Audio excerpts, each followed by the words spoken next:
Hello, hello. Welcome, one and all.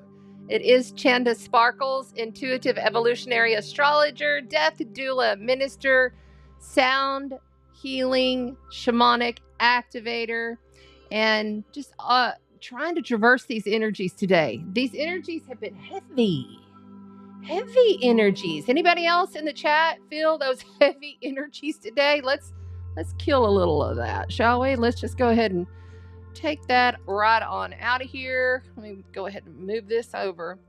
Here we go. Go ahead and take a nice deep cleansing breath with me. Here we go. And push that air out. Get it on out of here. Really heavy energies. Heavy energies. We have Mars pretty much done in Gemini, about to enter into Cancer.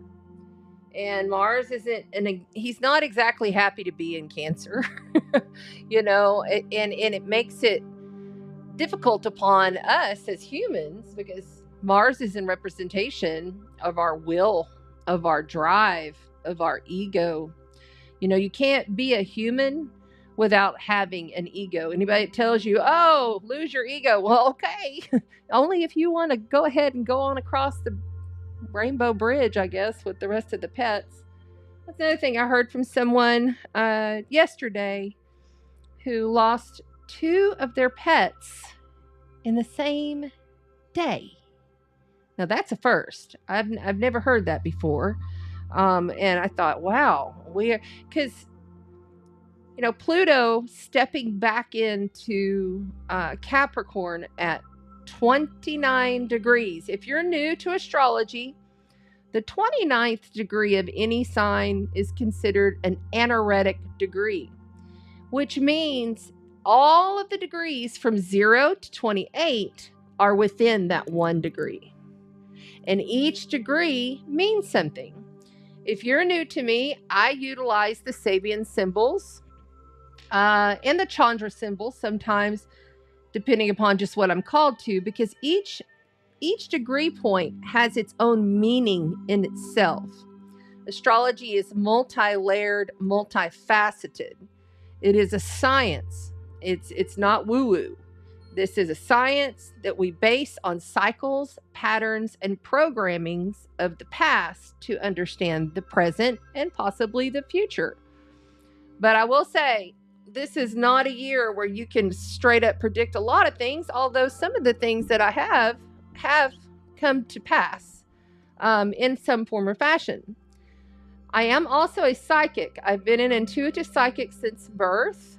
So I've seen, dealt, smelt, felt across the veil, which I also always say, remember, there's no veil thinning here, okay? You're the veil. It's your higher consciousness opening up and expanding to be able to see and awaken your senses to what's really going on in the reality that you're in. So we're going to talk a little bit about that tonight. We're also going to read cards for all of the elements in this show. I'm not doing separate videos because I'll be honest with you, I didn't even put eyeliner on today. And you know, if I show up with just kind of like my hair thrown back and I'm really comfy cozy, you know, it was a very heavy day, but we have to trust, you know, when those energies come in, lighten up on yourself a little bit. And it's not going to be heavy for every single person because each of us has our own unique blueprint, which is the soul's blueprint. Okay, so the soul's blueprint, it's a snapshot of the cosmos in the moment that you came out of your mom and you were born. And when you know, at least know your big 3 when you come to these lives, because your big 3 is your sun sign, your moon sign, and your rising sign or ascendant. By the way, I had somebody ask me the other day, what does that mean, rising? Okay, so it's exactly where the sun was at on the horizon at the time that you were born. That creates your rising sign. And in my experience, you manifest more quickly through the rising sign, through the understanding of the rising sign. The rising sign may be very different than your sun sign is. And that's also probably why when you have read, let's just say like you used to read the horoscopes, you know, back in the day when we were younger, we read them in the newspaper or whatever. Now you get it on your app. And sometimes maybe you're like, well, that sun sign of mine just doesn't resonate. Well, it's because a lot of the time you are becoming more of your rising, or you're intuiting and traversing through your emotions, which is energy in motion, right? Emotion, energy in motion, through your moon sign. Plus your moon rules the day-to-day reality of the collective and how you traverse through the collective with everyone. So anyway, I wanted to put that out there. So we're going to read for all of the elements, sun, moon, and rising. If you don't know your rising, go to astrograph.com, a really good, invented by Henry Seltzer. He's fabulous. They have a time passages app, but I always say go to the desktop version if you're trying to learn more about your own chart. Okay. Also, we're going to say hi to everybody here in the chat. We are live multi-streaming on TikTok. Hi, everybody on TikTok. Please double tap the screen if you wouldn't mind. And everybody on YouTube and the multiple places on Facebook. I've given up on Instagram. I cannot get my eCam to go through, so we're just going to keep moving along with it. So anyway, let's say hi to the moderators. I do have a new moderator, and I hope she's here so I can go ahead and give her a wrench. Which one are you? Where are you? Because I know it's Bonnie. Bonnie, has anybody seen Kellywood? If you've seen Bonnie in the chat, would you please highlight her for me? Maybe, say she's right here, or say I'm right here, so that I can find you and give you a wrench, because we're so happy that you're going to join us in the Sparkles Mod Squad. We're always looking for moderators on the YouTube and Facebook. If you would like to be a moderator, please get a hold of me. Send me a direct message. You get a lot of perks. You get to be in our private group that we talk and we support each other. And then also you get a very good discount on all of your sessions with me. And there's lots of perks, lots of good perks. And it's a good way to support everyone in the tribe, because this isn't just about me. This is about all of us coming together in the Sparkle tribe and blasting our light. And in these times, it's so important to be aware that, you are a very big part of the whole, because we are one conscious source being. Okay. So, and then we're also going to speak to the astrology week ahead. We're not doing a chart per se this week, because we just came out of that Virgo dark moon. We're still in that dark moon phase, although in some places in the world, you may start to see that crescent moon tonight, but I don't think so. I think it'll probably be tomorrow night. And so remember, don't do intentional ritual ceremonial work on a dark moon unless you're trying to banish someone, unless you're doing deep shadow work. If you're setting an intention to grow something in your life, to start something in your life, wait until you know that the new moon has passed 24 to 48 hours so that you can actually grow with that new moon of the light in the sky. You don't want to set the intention and work with the dark moon to grow something. I had somebody else saying they were putting their moon water out underneath a dark moon. And I said, oh, hold on. I said, then you're going to be spraying shadow all over you. So you're already trying to transmute the shadow. You're trying to heal the shadow. You're trying to have a better understanding and integrate the shadow, love the shadow, because it's a part of you. But if your intention is to have moon water and then drink it, you want to start on the new moon 24 to 48 hours after. Okay. And let's see, what else am I thinking? What am I else? Oh, so tonight we're going to do the runes for all of the elements. No collective read tonight. We're going to speak to the astrology month ahead for September. I have coined this month, if you haven't heard, Shifts and Transitions September.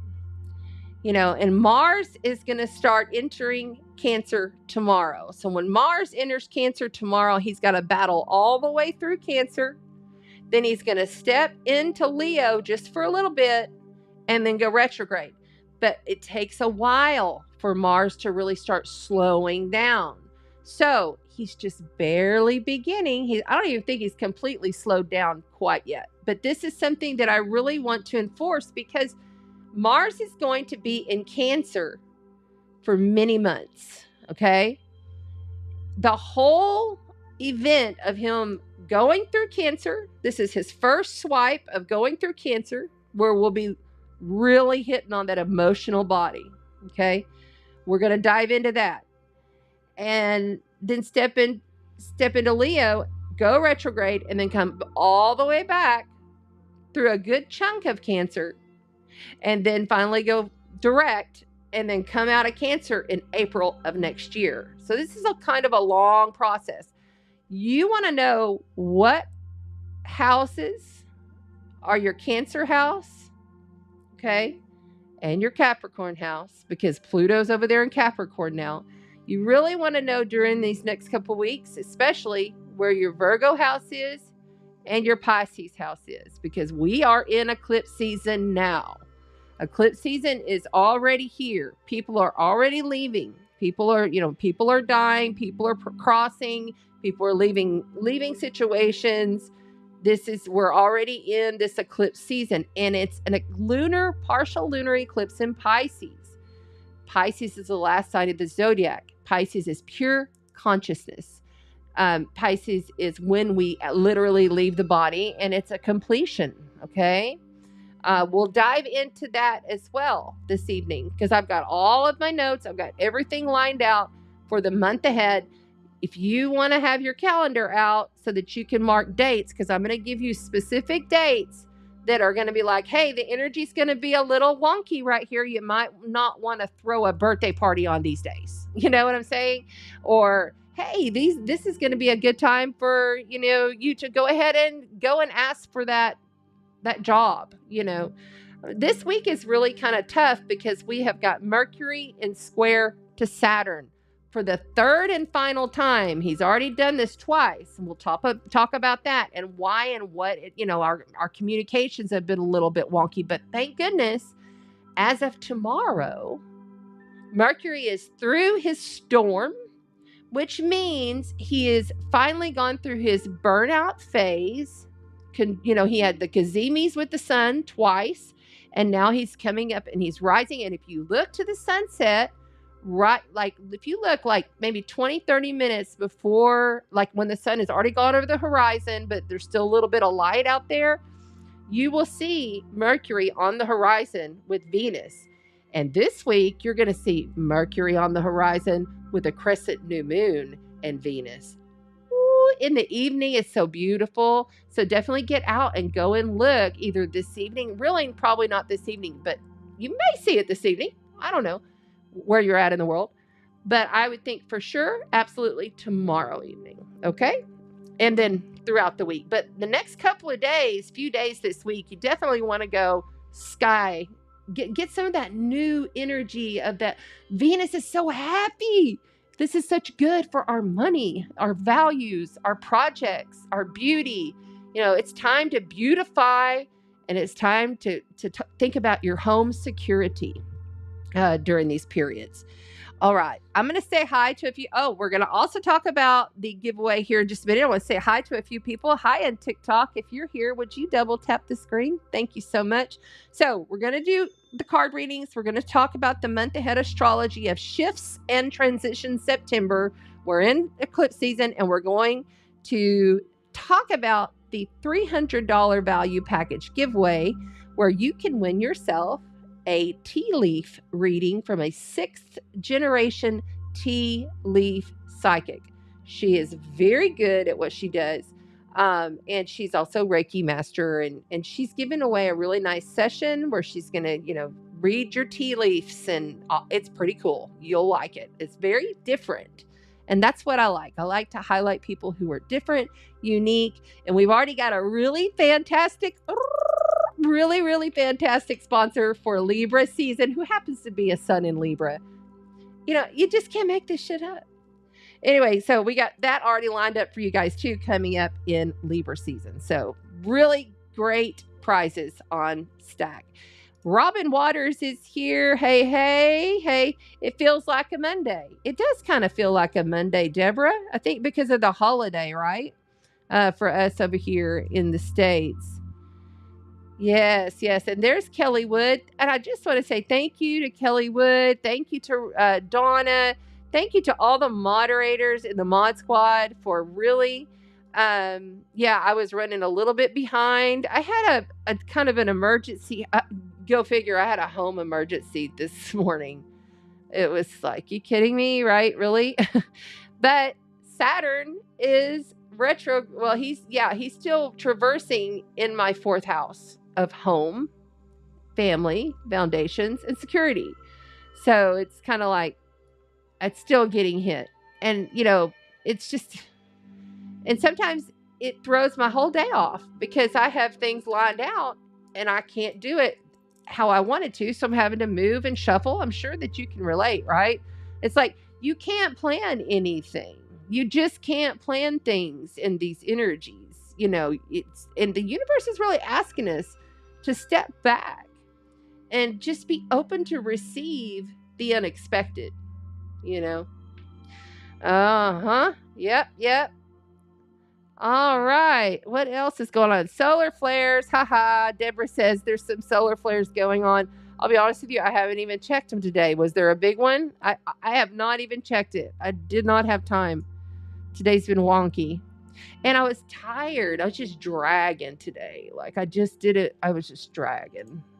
But then again, I'm getting hit left and right. My personal birth chart is really getting hit. Mars going back into Cancer is actually going to help me a little bit because I'm Scorpio Sun, Scorpio rising. But, you know, Mars squaring Pluto. Oh, no, thank you. You know, because those are both my rulers because of an Aries moon. Hey, Casey, glad to see you guys are here. Oh, whose birthday is it? Is it really a birthday, Robin? I'm trying to see. Kelly Wood says it's been a bit sluggish. Tribe, Rainbow Fire. Yay. I'm glad that you're here. Are you Bonnie? Because you need to be clear so I know if that's the right person. Thank you so much for being here. Oh, I know Tribe, Rainbow Fire. Oh, I can't give it away yet. I can't. But I think y'all are also intuitive. You're also psychic. You probably already know. She's giving our prize away for Libra. Yay. I'm so glad you're here too, honey. Okay, let's see. Hey, Jess Black. How's it going? There's Sandra McGellis with embodimentofthesoul.com. She had an awesome giveaway last season. She was here with us. So thank you. We love you. Sandy. Hi, Sandy. I see you there. Hey. Yay, I'm so happy you're here too. That's right. Kelly Wood has it there. Go to astrograph.com so you know your big 3 for when we're reading the cards. It's a good idea. Oh my. Yeah. Okay, let's see. And I'm already, already moving the energies through me because my nose starts to run when I channel. Sandra said, this gal feels beat up, body ache, super exhausted. What's up with this? Well, you're about to find out. I hear you. Okay. Hi, Martin. So glad you're here. That's a lot of information there. Why don't you come on over to our YouTube channel? Thank you. Okay, let's see here. What else? So, Robin, it is really your birthday. If so, happy birthday. Yes. Okay, I'm trying to make sure because if I don't see that it's for sure, that I'm not going to go with my happy birthday song, which you're going to have to tell me. Jeanette, hi, sweetheart. Thank you for being here. I see you there. And Annette's here. Woohoo, September. That's right. Shifts and transitions September. It is our season, is it not, my dear sister? Let's see the comments now. November 2nd is your birthday. Okay, you can't throw that stuff out there and think that we're not going to take it serious. You got to be, you're a Scorpio. Our season's coming, honey. It's coming very soon. And I am really tired today. I don't know about you guys, but I'm wiped. Happy birthday. No. Your sun is a Libra. Oh, your sun is a Libra. I thought you meant your sun sign was a Libra. That's cool. That's all good. We'll need to know your big three, so you'll need to list those. Okay. Hey, Julie. No plans. Good. That's right. Pause. Hit the pause button. My body is a temple. I treat my body with love. And the way that I treat my body with love is I'm able to take a pause when my body tells me to, right? That's it. Hit the pause button. Hit the pause button. Thank you. Dreamtime downloads. Dreamtimes are off the hook. I will say, I do believe that Neptune, it's either today or tomorrow. I have to go look. Neptune's finally going to get off that 29 degree of Pisces and retrograde back to 28.59 degrees of Pisces, which is just a little slightly better, but it's still, dreams are getting very activated because Pisces rules your dream state. It rules fantasy. It rules escapism, drugs, losing your mind, mental institutions, prisons, all of the big, crazy places that we sometimes have to go. I went to the brig when I was in the Navy. I was in the United States Navy. I was a plane captain. And it was a whole thing. I mean, I didn't steal or hurt anybody or anything, but I was AWOL. I didn't mean to be AWOL. I couldn't get in. Anyway, they ended up giving me a 2 weeks. You're going into the brig. I was like, you gotta be kidding me. It was right when my fiance, who ended up being my husband and my kid's dad, was coming back from his trip, six-month trip, Westpac, on the USS Kitty Hawk. And I thought I was good to go because I had told my chief that I wanted to take that Monday off because he came in on a Friday. I wanted to have 3 days to spend with him. Sure enough, they wrote me up and sent me for 2 weeks to the brig. I was like, wow, okay, that's some serious stuff.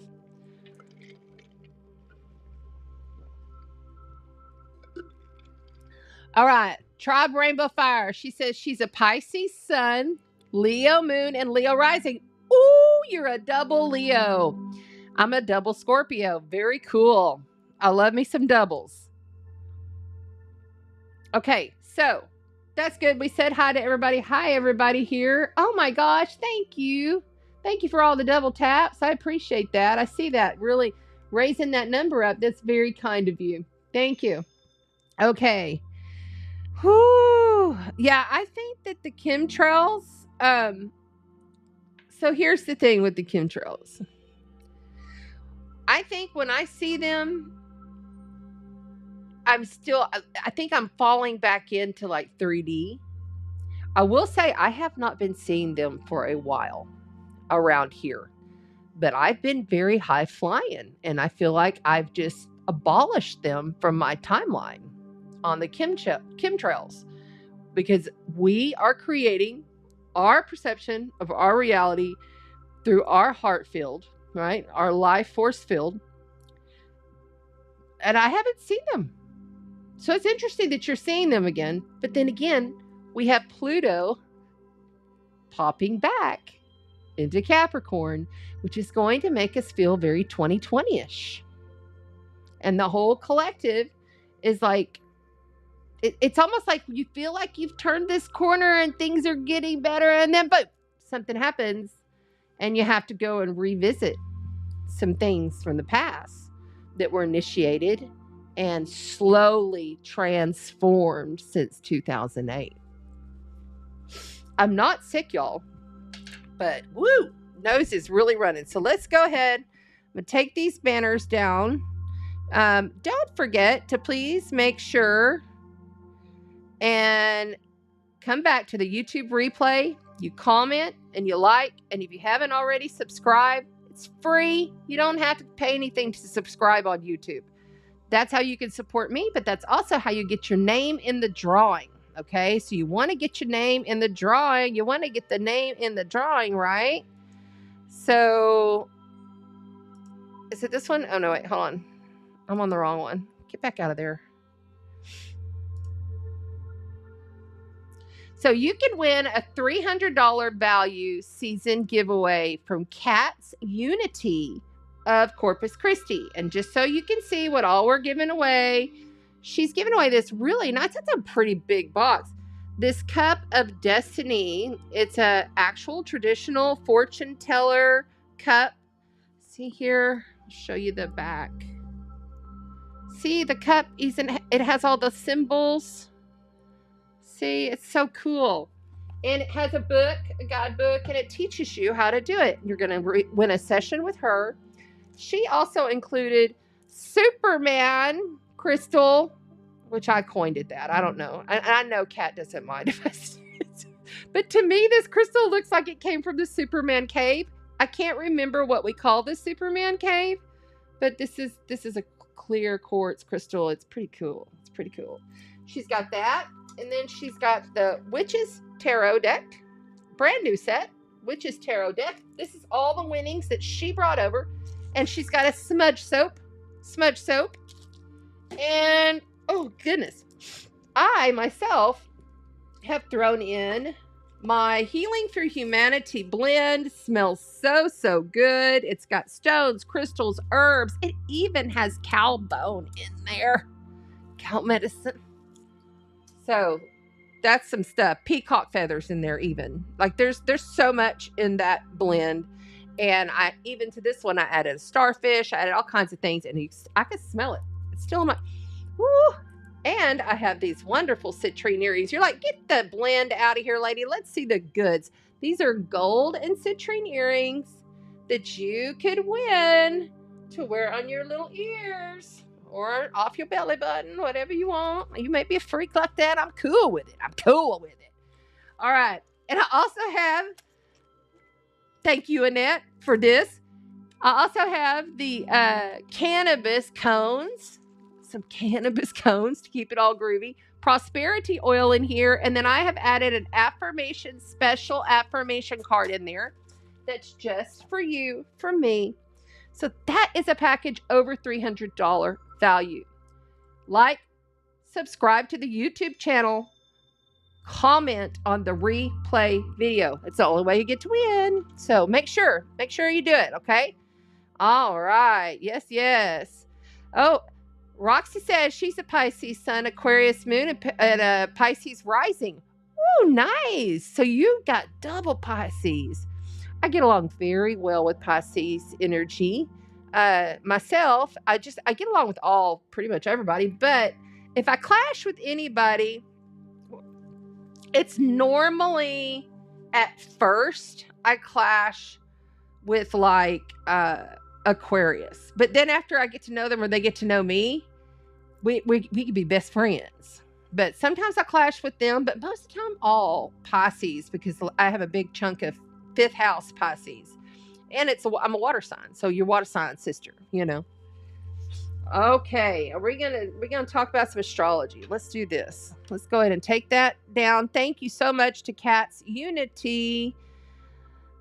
Yes, beautiful, beautiful. Aloha, Deva. Thanks for being here, sweetheart. Yay. Vibrations and beliefs make your reality. So chemtrails are far behind. That's kind of how I feel. You know, I feel like I'm not giving it as much of my attention. I will also say, you know, I used to be on top of the solar flares every single time, or, you know, whatever. But now I still get the notification and I'll check it, but I only do it if it's like a high M class flare or an X flare. Or if like we got electromagnetic energy that's cranking up to a G1, G2, G3 storm. You know, if I see it and it's like KP2, KP3, I don't really mess with it. I'm not posting it. I'm not putting it out there, you know, because I'm kind of at that point where I'm like, I'm shifting my reality to where these solar flares, these electromagnetic waves, I have taken on intentionally. See, it's about your intention. I've intentionally taken on that crystalline light and my light body is really vibrant and really big, and I'm always working with it, and I can feel it when I'm in my 3D reality. I can feel myself, and I feel like, okay, I've slipped back into the 3D. Let's take it up. And that's the other thing. Even saying I'm in 5D, I'm kind of over that. I'm going to be honest with you, because that's just where I'm at. But if you're new to your awakening process, you're new to the ascension process, it's okay to be there. There is no judgment here. In fact, I love it when people are new, because that's, you come to see me so I can help mentor you, because I've been doing this a long time. So, and I love you genuinely. And I'm no bullshit. And I'll tell you exactly what I think. So anyway, I love you guys for being here. Let's go ahead and take this banner down. I got a little rant going there. And because I am a conscious channeler, I channel a collective called the 12. And you just never know who's going to come through. It might be one of your relatives. It might be your highest self. It could be your galactic lineage. You never know. So we're just going to go and have some fun with it, all right? And see what happens. Everything has been cleared, smudged, cleansed, purified, including the self. Prior to doing this work, I take it very seriously in how I approach this work. And I expect that everyone here does as well. Let's see here. I cannot find, I'm just going to take an X to that, because I cannot find what I did with that thing. Anyway, thank you to Cat's Unity. If somebody sees her show up in here, please thank her for being our sponsor this beautiful Virgo season. All right. So every week I get certain downloads and things come through, and I write them on my astrological calendar.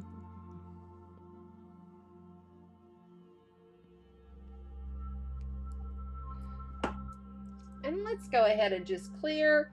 I have the F bowl for our transition.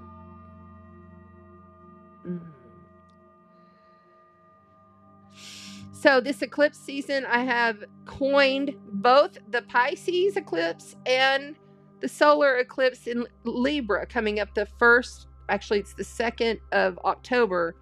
Visions of legacy and legality. You really want to start using your vision work on what is your legacy. I don't want to know, okay,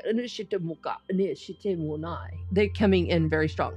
We don't want to know what you're doing in the next week. We don't want to know what you're doing in the next month. We want to know, what will you be known for? What will people speak of you? This is a last call kind of energy. So now is the time to start implementing what your legacy will be. Now is also the time, if you have anything legally, to start implementing and taking those steps to initiate those things, you know, whatever that might be for you now. So it comes to fruition by the spring of next year in the northern hemisphere and the fall of next year in the southern hemisphere.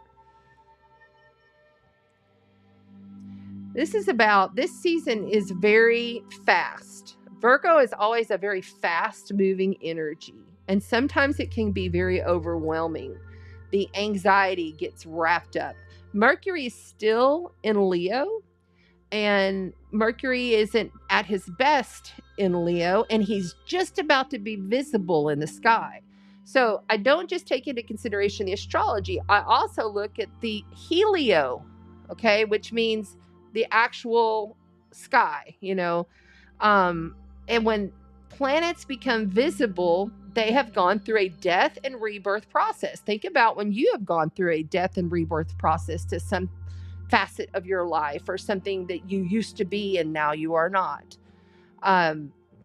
You have to think about that. Like, Mercury is our mind and how we think. It's how we speak to each other. It's how we connect. It's the things we hear. It's the things we read. It's the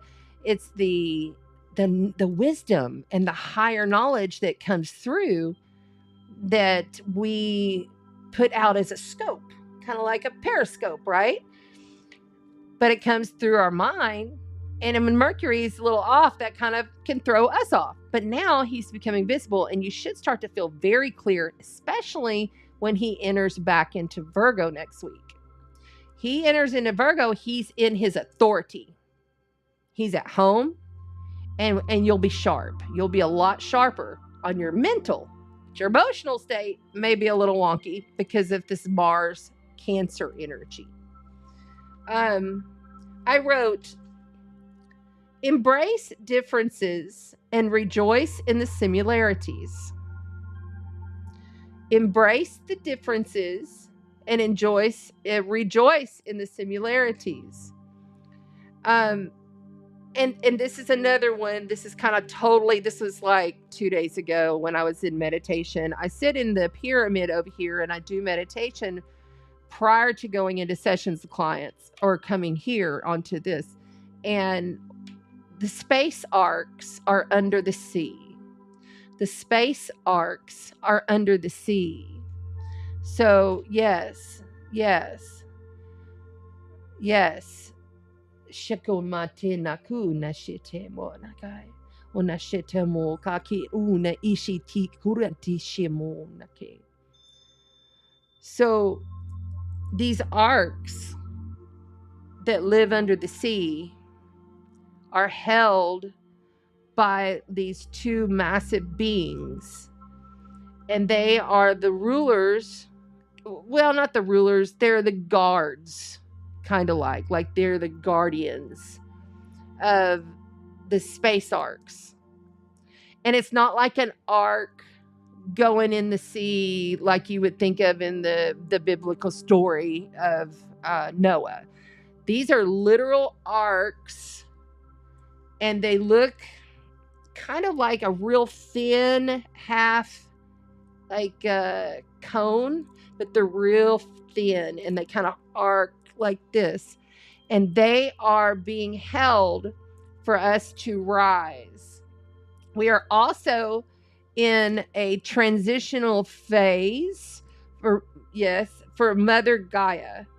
Mother Gaia's in this 111-day phase where the being is going to switch, because we have different beings that preside over Mother Gaia.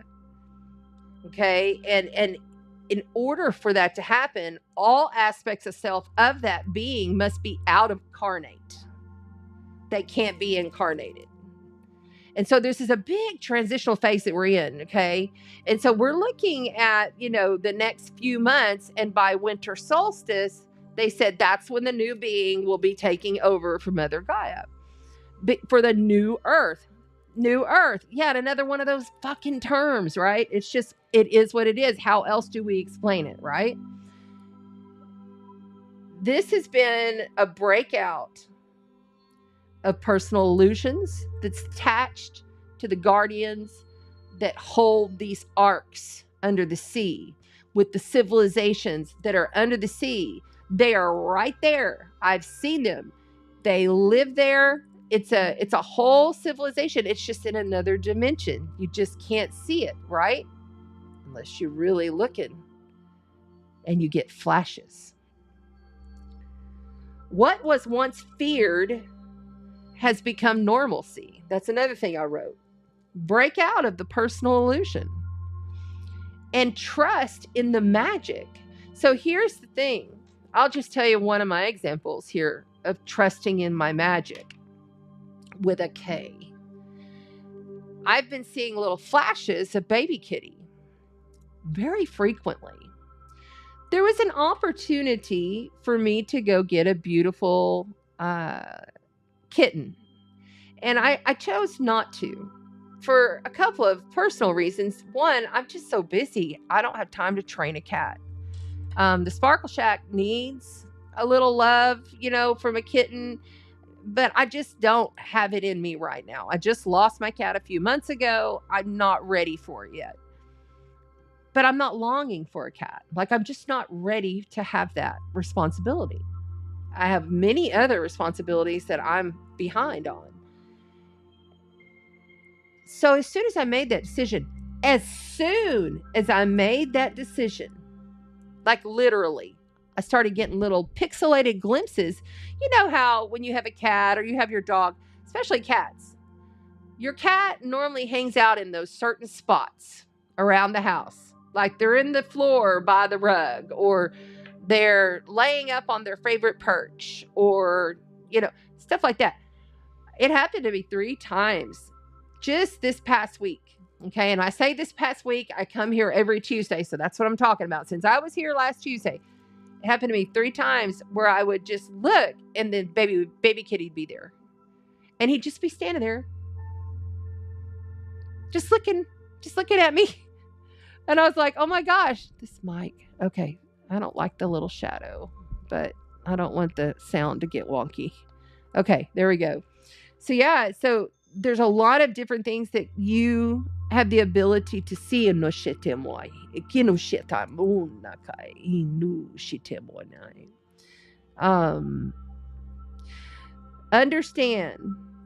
that you may be already in these shifts and transitions, and you're feeling like, I feel like there's going to be a lot of people longing for things that we just can't have right now.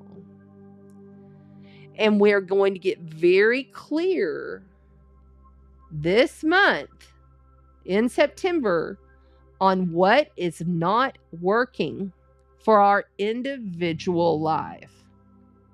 This is not a time period that's about your relationships or the other person. Although we all have relationships. I'm not saying get rid of your relationships, but you really got to get really fine-tuned, really finite, detailed on what is not working for you now,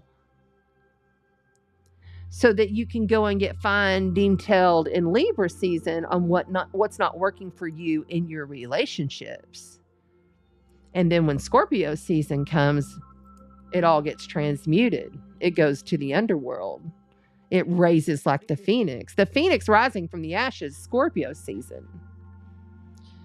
To survive the Scorpio phoenix will burn itself out purposely in order to rise, because it knows it's necessary. And often there is no choice when we're dealing with Plutonian energy, which is Scorpio. So see, these are steps and phases. Always, Virgo is about transition. It's a transitional sign. It's a transitional time period. So it's okay if you don't have it all figured out this moment. It's important, though, that you do start addressing what does not work here. This is an action-packed month. In order to cleanse, I came through, it was like, was it Kelly Wood will know, I think it was like 2 or 3 weeks ago. Clashing for the cleansing was one of the messages that came through. Clashing for the cleansing is Shantomaki, yes. And what we understand now, because what they've been giving me, is that the action packs of transitions are in order to cleanse Inoshite, the clashings of the past, traumas, dramas, and transits. Transits meaning your personal transits to your chart. If you don't know your chart, get your chart. Or the transits that have most impacted you this year, or even that have gone all the way back to 2008, because this is connected to Pluto stepping back into Capricorn. Awaken, arise, affirm. Awaken, arise, affirm. Use that. Awaken, arise, affirm. Use that. Utilize that. That's a good mantra for this month. Uranus is going to be the rebellion, and he's getting set. He's gone retrograde. But like I said, big planets, it's like when a ship turns in the sea. If you have a big ship, it's not going to just hook a Yui, right? It's going to take a minute for that planet to get up to speed. And when the planet is slow, its intensity, its fire, its power, its lightning, speaking to Uranus, is even more intense. So, that's an underhue of this nervous system, really working with your nervous system. Why aren't you using your essential oils every day as medicine? Because it is. Every morning, you know what? I keep my essential oil right next to my little area where I make my protein shakes in the kitchen, so I don't forget. If you get up and you go have a cup of mushroom coffee every morning, or you have regular coffee, or your protein shake or whatever, put your stress ease essential oil. It's one of them that I like. I love the Young Livings. I don't know why. It's not that I dislike doTERRA, but I really like the Young Living ones because I like their blends. Because I'll use their blends in my roller medicines with my herbs, my stones, my precious metals, my monatomic gold, but my light language, and everything goes into the pyramid, the 7-foot pyramid, and that clears everything. It just ignites it with all of that frequency. So yes, Roxy girl, she's got it right there. Yes, yes, yes.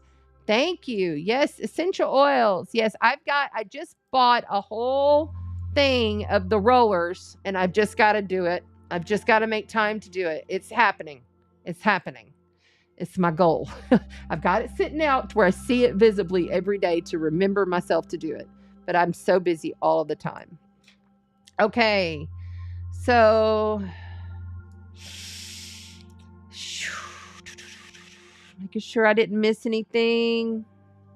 Lemurian memory core vibes. Yes, yes. Very good. That's that arc, I feel. It's the Lemurian arc, but it's attached to the Anunnaki, which are not bad, by the way. If people have told you the Anunnaki are bad, that's bullshit. Be careful. There's a lot of false light, a lot of false trickery, a lot of folks that are just full of it out there. That'll just tell you stuff just to suck your energy, to be an energy vampire, like they call it, right? So be careful. You're welcome, Dava. Yeah, get those legalities worked out. Helen, I love you. Thank you for being here. So sweet. I love you. Oh, there's my son, Landon Young. Hi, Landon. How are you? Love you. Okay. All right. I see you guys. If you're here on TikTok, please double tap the screen. Please, if you want to see what's going on the chart, or anything that I've got going with the cards, you want to come over to Chanda Sparkles Astrology on YouTube so that you can see everything. If you're on Facebook and you want to be in the tribe, most of the people are here on YouTube, and I also encourage it just because I need the watch time hours. I appreciate it. Please come over to the YouTube. Okay, so I'm going to give you some specific dates for this month. I need a little drink. They keep telling me you need to remember to drink more.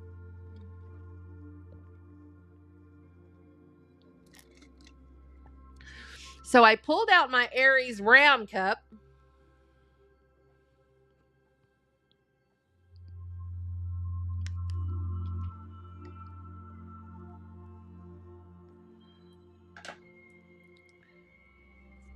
In honor of Mars, who is entering into Cancer tomorrow.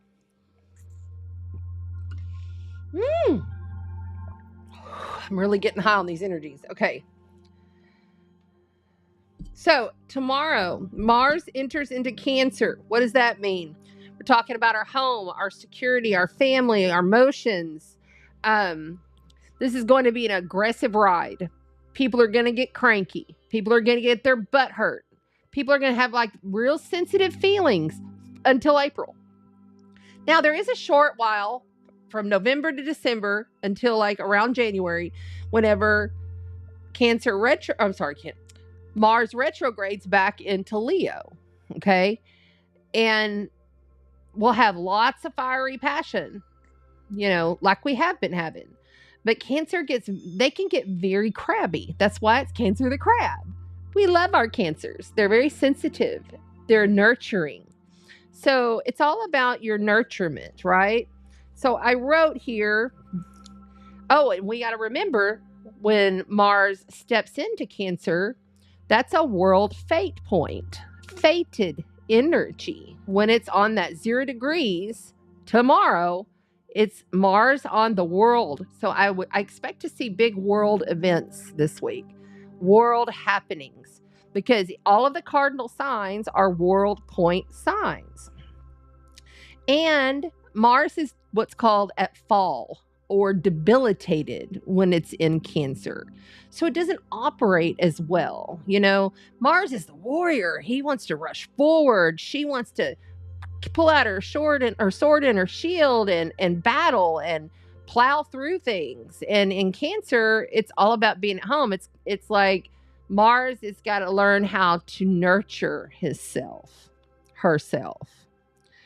And now that Mars is in the moon sign, because moon is ruled by Cancer, or Cancer is ruled by the moon, this is when we have to really pay attention to what's going on with the moon. Okay, so wherever the moon is transiting throughout this period is going to kind of highlight, kind of tell us, so the moon's going to be like, for instance, tomorrow, the moon enters into Libra around lunchtime.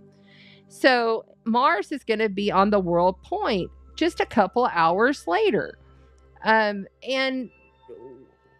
when we're in Libra, we're looking at how are we dealing in relationship and codependency, and how are we dealing with legalities in our judicial system.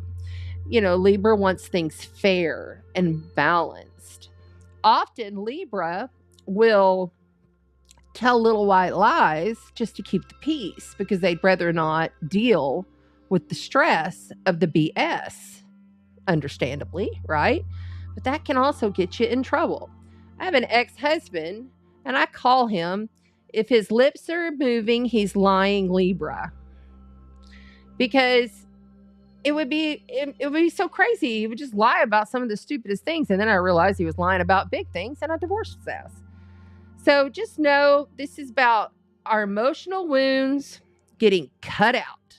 Like, we are really working on those core wounds. And this is about being very aggressively protective of people you love, being very aggressively protective of your home, your family, your ancestry. This is a fabulous time to battle for your ancestry. I always say, please, if you don't know your ancestry, your human ancestry, and your starseed lineage, find out. Tap in or come see me and I can tell you what starseed lineage you have.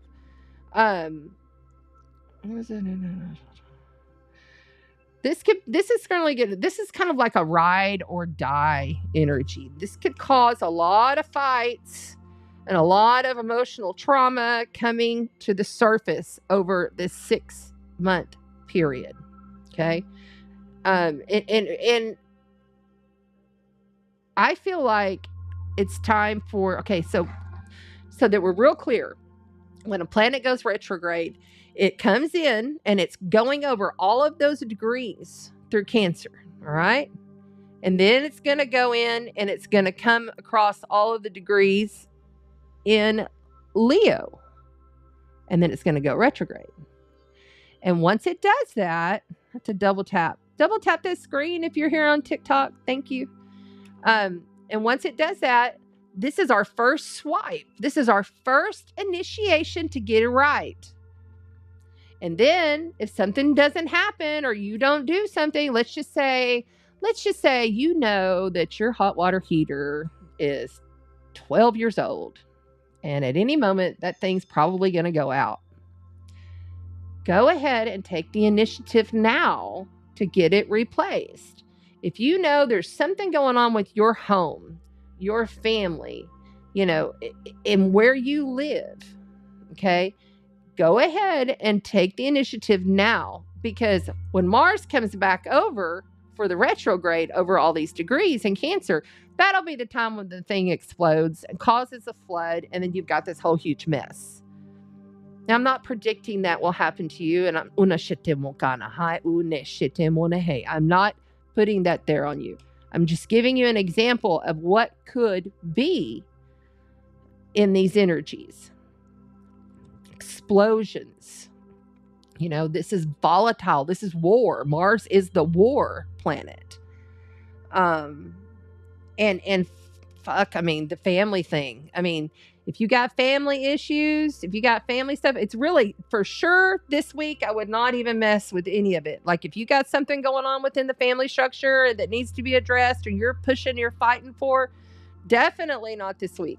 Let it go. Wait till next week when it's a little easier. Because these are challenging energies. This is kind of some revolutionary energy, yes, but it's just kind of something. We're going to have a lot of dramatic surprises coming in this weekend. This weekend's going to be a challenging weekend. I'm talking about the 6th, 7th, and 8th, because we're having the final square between Mercury and Uranus. And this could literally bring up stress and anxieties, and sudden words spoken, sudden things happening that you didn't expect. And it's kind of even like this tyrant energy around these energies, which is rebelling and revolutionizing the truth at all costs. Like, this is truth at all costs kind of energy this weekend. We got big blocks with a finger of God on the 8th. Big blocks with the finger of God on the 8th. Shocking surprises, rebel, freedom, ongoing, surprises in the media. We might even have some disruptions with our political systems, and it's not just the United States. All of the world has got, a political shift happening. So we have a yod finger of God with some big blocks, and it's happening with Pluto, Saturn, and the Sun. It's a big yod. And when you're dealing with Saturn, that's the thing. All this week, we have the Sun is opposite Saturn all this week. It's on the build right now. And then I believe it's exact. I think it's exact on the 7th. Yeah, it's exact on the 7th. So Sun in Virgo, practical, grounded, analytical, get down to those finite details.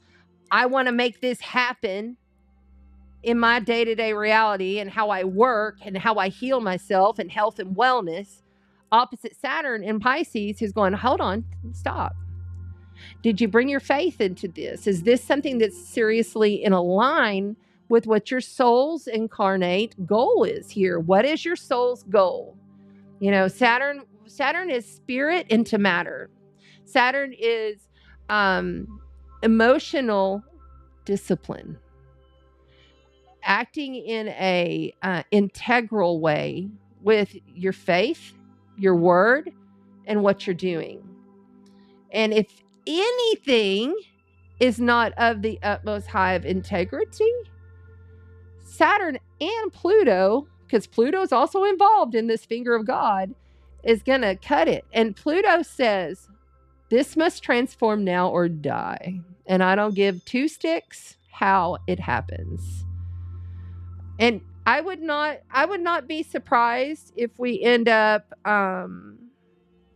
with some more big weather events happening. Lots of weather events happening because the moon is opposite Neptune literally tomorrow. And it's happening right now. Like we're on that approach. And that moon opposite Neptune is also going to be in square to Mars. And that's the other thing. We've been in square to Mars. Mars is in quincunx to Pluto tomorrow, right before it enters into Cancer. These are intense ass energies, super emotional, very sensitive. This is mama bear energy. This is like, you fucked with my kid, I'm going to run you down in the crosswalk. Like, this is those kind of energies, like people losing their stuff. A vigilante type of energy. Neptune's leaving 29 degrees and Mercury's going to be seen in the sky. So that's going to help us a little bit. It's time to initiate the new by Thursday, this Thursday. If you haven't already done your initiation, tomorrow is going to be hectic. I'm not going to do anything until Thursday. Myself, like any of my initiations on what I'm going to do, the implementations that I'm doing, what I'm building with this new moon, I'm waiting until Thursday because then the energy is going to calm a little bit. But there are some good surprises, and I have a feeling we'll probably also by maybe late Sunday or even the weekend, but definitely by Monday, there's drama, big time drama with President Trump, ex-President Trump, because he's a 29-degree Leo rising sign. And what did I say at the beginning of this? Said you manifest mostly through your rising. Things show up in your 3D reality and other people can see, notice, and hear what's happening. Now, maybe it's not announced, but there's something big going down with him as,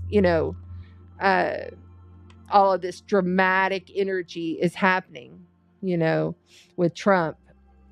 Now, on Monday, this is good. Mercury is going to enter Virgo, cleaning up our thoughts. We'll feel a little more on track. It's time to get busy. This is not a time to be sitting on your ass and doing nothing. This is not the time of Pisces. This is opposite Pisces. This is sleeping less and doing more in order to get to that stage 6 months from now when we're in Pisces season. And understand this, the eclipse season is here and we're getting a taste of the Pisces and Virgo eclipses that we're going to be dealing with over the next 18 months because those nodes are about to shift. And that's your karma.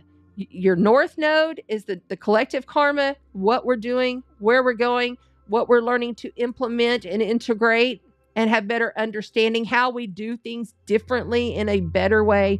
And then the south node is all about the release and what we got to let go, what we have to learn, what we have to, say, okay, this is just not working for me anymore. You will know what is and what is not working for you, or at least you should by the time we get to Libra season. And that's just specifically for you.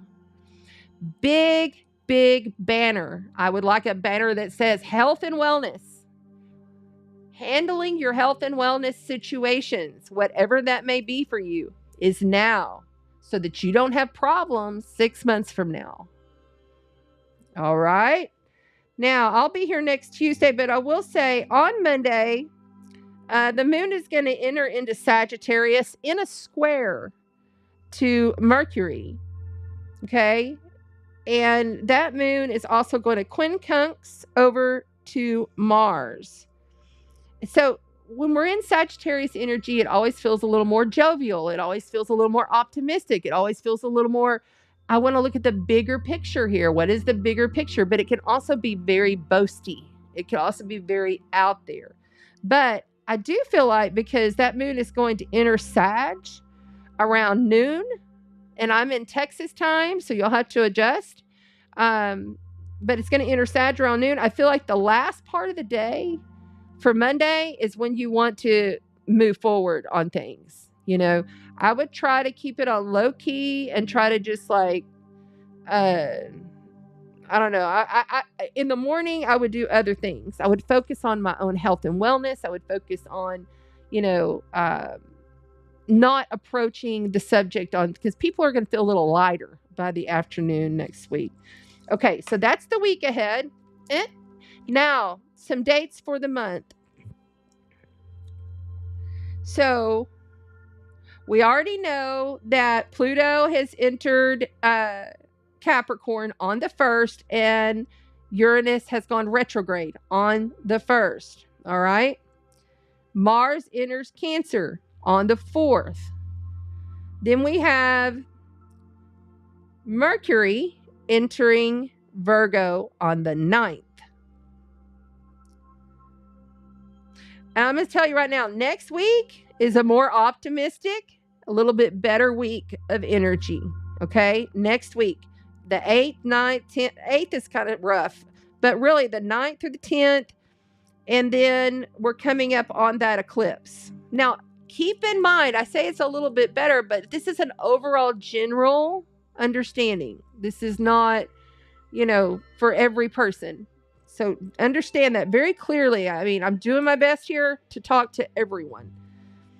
But next weekend, I mean, really, this next week, optimism is high. Stay in your optimistic flow. Go with the flow and glow is what I wrote. We are healing through our allowance to do so. We are healing through our allowance to do so. Next weekend, you're going to ask yourself, okay, because you're getting prepared for the eclipse, because by the Friday, Saturday, we're getting up on it, okay? We're almost to the eclipse. So you want to know what is still out of balance and what is out of alignment with myself, with my transitions. That's by the 14th. By the 15th, Mars is in a T-square to the nodes. And it's time for some solutions to come through. It's time for some resolutions to come through.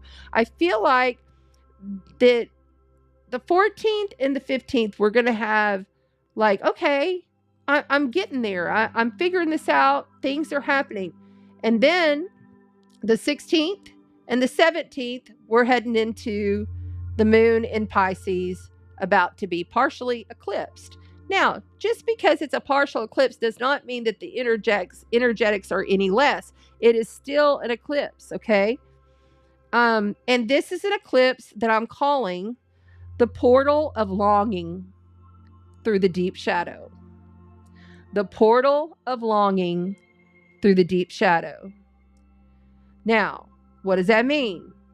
So there's going to be so much portal energy here. And the problem is if you're in this longing, needing, I must have this happen. If you're in this energy of lack, I really want it to be the way it used to be, or I really wish that this would happen. You are going to get sucked through into the shadow, and you're going to be all down low in the dumps. You may escape with drugs and alcohol. You may, it could go way south. So just remember, there's an overhue for many months of this longing energy. And it's really there and really prevalent. And I wouldn't play with alcohol or drugs during this time. I would not. I would just leave it. Leave it to the side. Wait. Get through the eclipse. Okay? And then go have your wine or whatever. Because it's just, there's an energy of eclipses were always known as omens to our ancestors. Now, of course, we are not I'm not afraid of an eclipse. If it's a good eclipse and it's, not attached to Pluto or Saturn, I'll go out and watch it. No problem. But I always look at the astrology, and this is an eclipse where we're really having to pay attention, because this eclipse in Pisces is speaking to multiple planets. And I'm not going to dive into it real deep, because I am going to dive into that probably next week. But it's all about the authority coming down. I feel like there'll be some top-down structures, or your boss, or your whoever, who is ever above you that like says, hey, you got to do it like this. I feel like there's going to be some problems there. And I feel like there's going to be some boundaries crossed with this. This is on the 16th and 17th, 18th, that whole right there.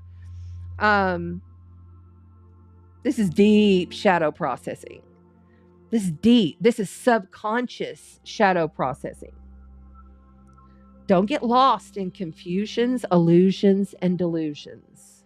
This is an eclipse of confusions, delusions. You don't want to get lost in that. Be contemplative. Be imaginative.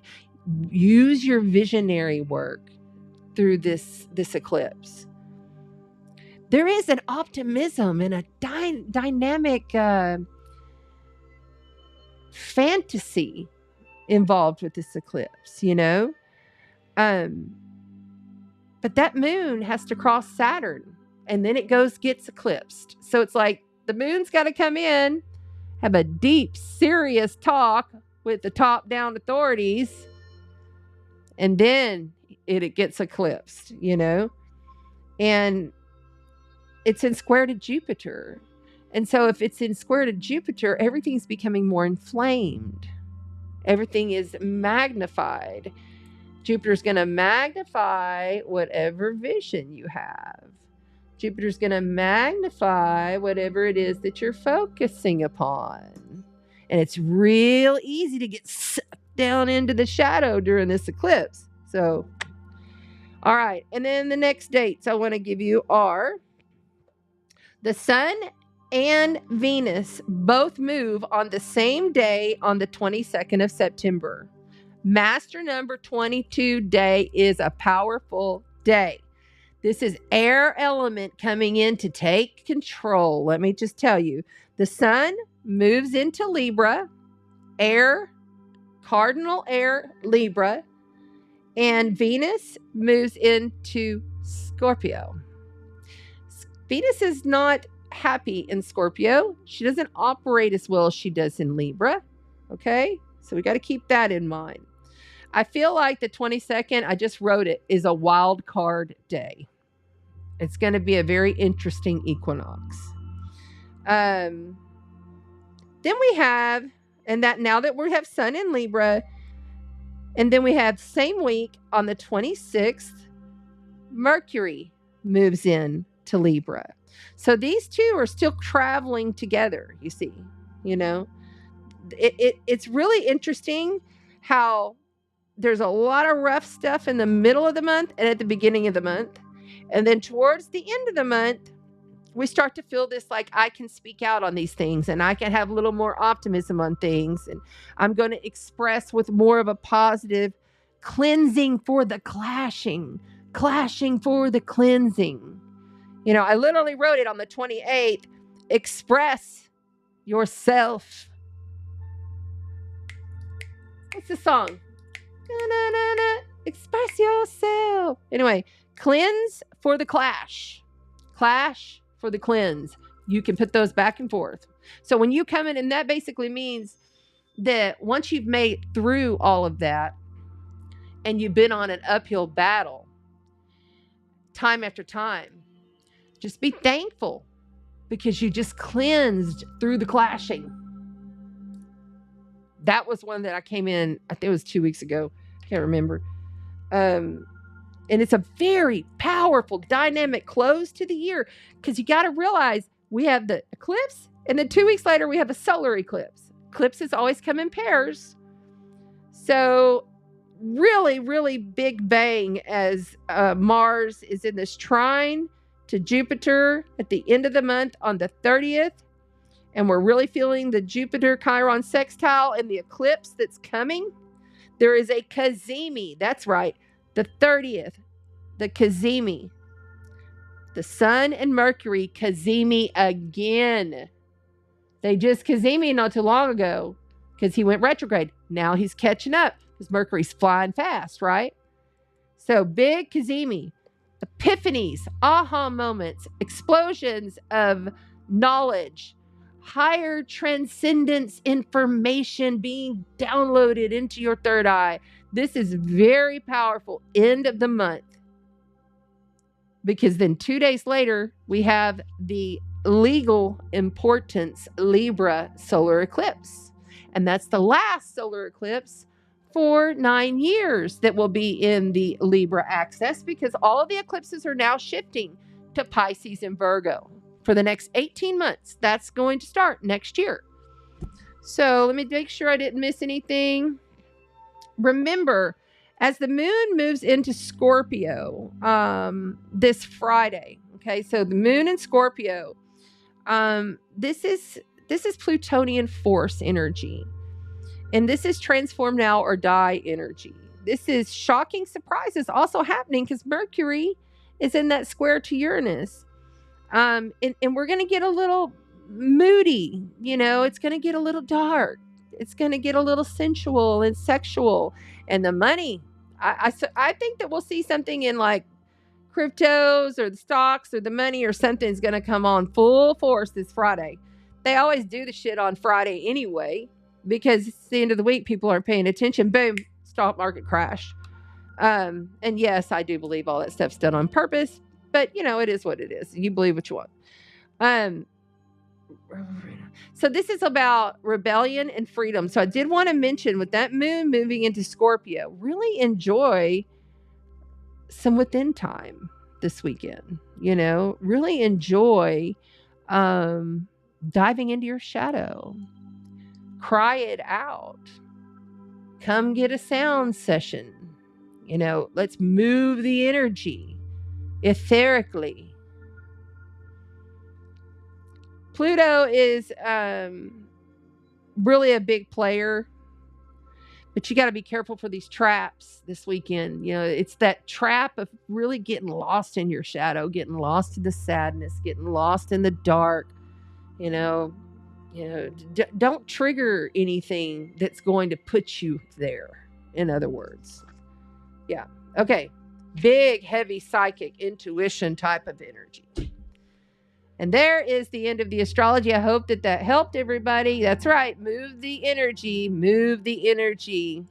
If you are on Facebook, pop on over to the YouTube channel. We would love to have you over here. I see more people. Portal of Longing. Yes. Through the deep shadow. Thank you. Thank you. Thank you. Yes, yes, yes. Yeah. Thank you, Ron. Very good. Very good. You can always come back to the replay, and you want to do that anyway. All right. So Lizzie has a question. She says, when would you say would be the best time, a good time for cord cutting? Would today or tomorrow work? Then start manifestations on Thursday. Okay. So if you're doing cord cutting, which I don't agree with, but you do it how you want, do cord dissolve with love. Cord dissolve with love. Your intention is to dissolve the cord. We don't want to just cut it, because then you got those cords. And what if they just come right back? Right? So dissolve with love. If you're cord cutting dissolve, let me double check the time again. Well, we'll just look at it here, because I've got it right here. Hold on. Let's just do this. It'll be a lot easier.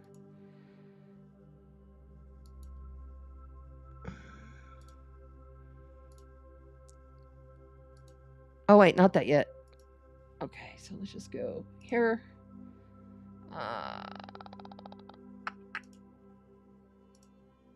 So, what was it? September 2nd, 8:55. One day.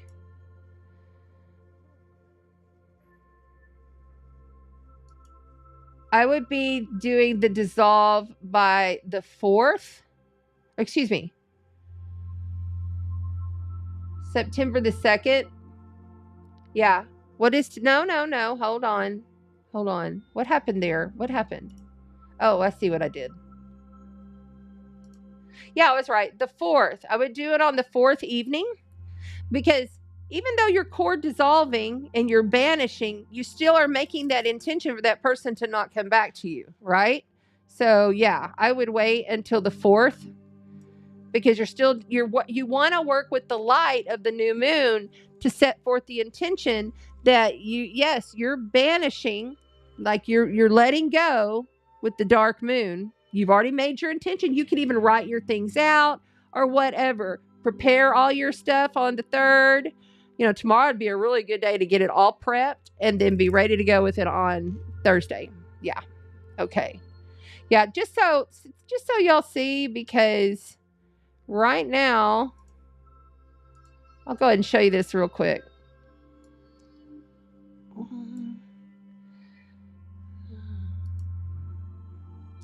So this is right now, okay? So just so you can see, Mercury's still not up to speed here. He's still going slow, but he will start to get up to speed, but he's just now becoming more visible. And then, look, you've got Saturn retrograde, Uranus retrograde, Neptune retrograde, Pluto retrograde, Chiron retrograde, okay? So all of this is retrograde. So there's a lot of retrograde planets, and not too long from now, Jupiter is going to go retrograde next month. So we're going to be in this within phase. Just FYI. Just wanted to show y'all that while I was here. All right, let's do some cards. Let's do the cards. Let's do the cards. Any questions on the astrology? Any other questions before I check out of this?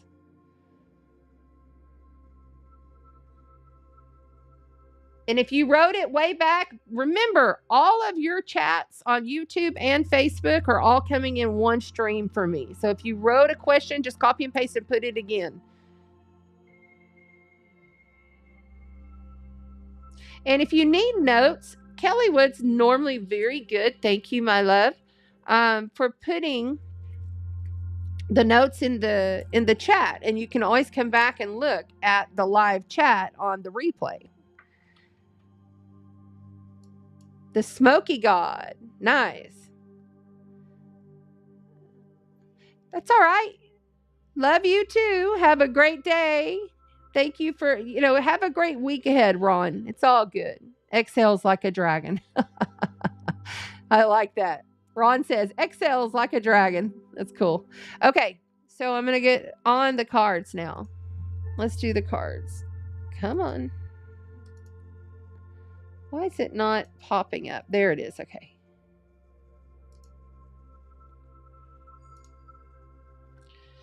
Okie dokie.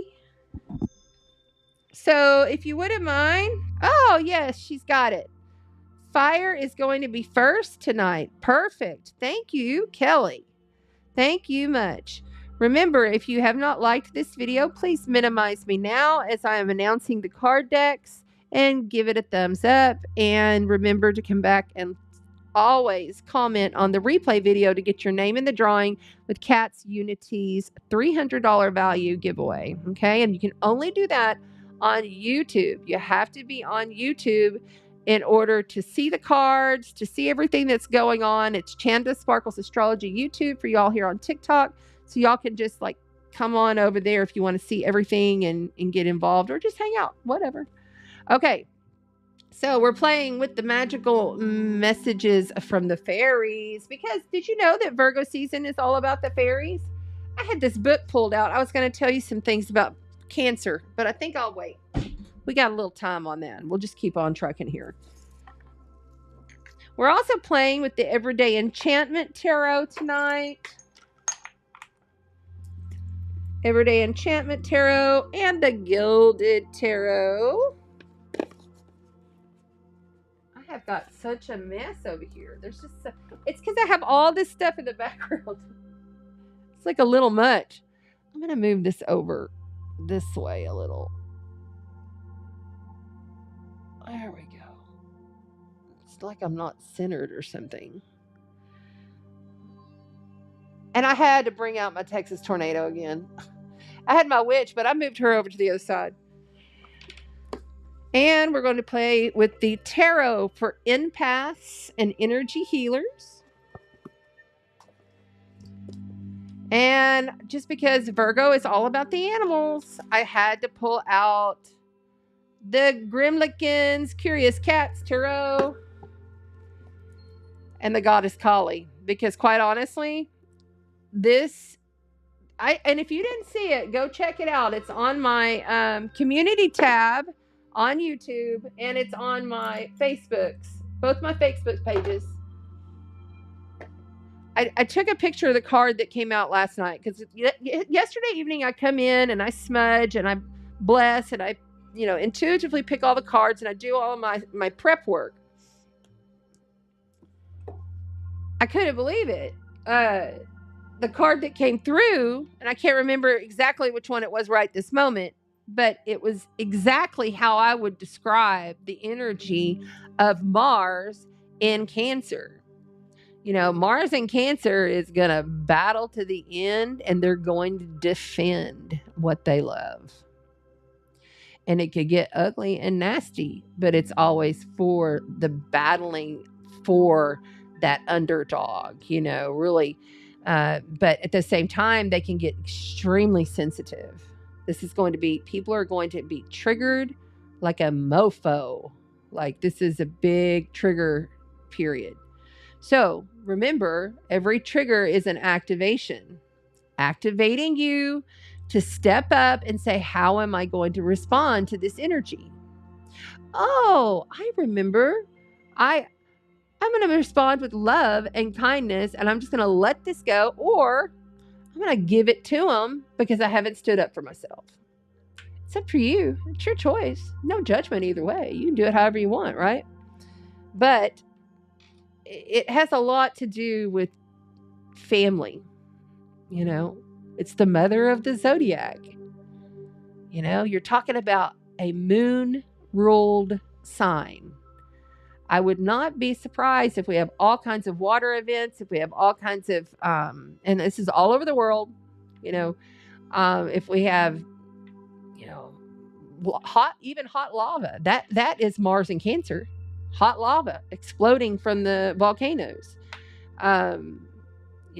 Earth shakeups, still very much Earth shakeups, because remember, just because Uranus went retrograde doesn't mean that he's all the way there. He is still very slow and intensifying in Earth sign Taurus. Mother Gaia is in a transitionary period because she has a new aspect being who's going to be presiding over her.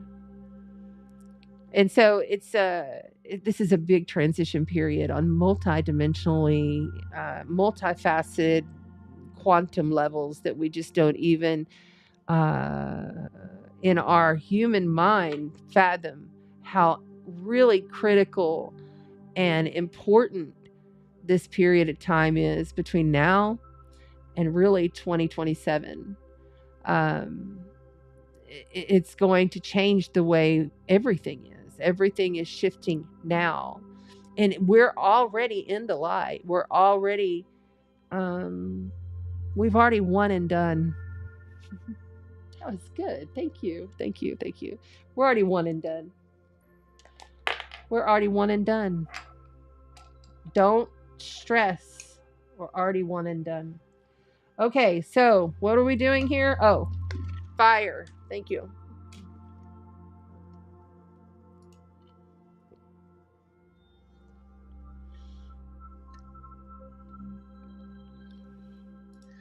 You're very welcome. I don't mind answering questions. In fact, if I thought there was an interest there, I would just do a night where I just answer questions, but I don't know. I mean, it's just, y'all got to let me know what you want. That'd be great. Tell me in the comments, because I may miss your comment here, but I always come back. Tell me in the comments what you would like, and I will try to do my best to provide it. I'm just going with the flow here. All right, fire signs. We are on fire. Is that centered? Okay. Sorry, I am a double Scorpio. I'm a Scorpio sun and Scorpio rising with Aries moon, and my shit's got to be squared away. Plus, I was raised by my mother was raised by a World War II military drill sergeant. So she raised me a lot like that. And then I was in the Navy. And so you get all that programming there. So attention to detail, Okay, so if you want to see all the cards on TikTok, come over to Chanda Sparkles Astrology on YouTube. There's a split screen. You can see everything that's happening down here.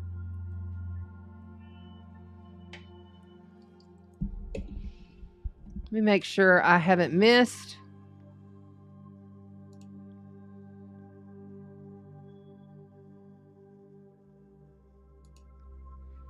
You had a lot of help from the tribe. I'm so happy.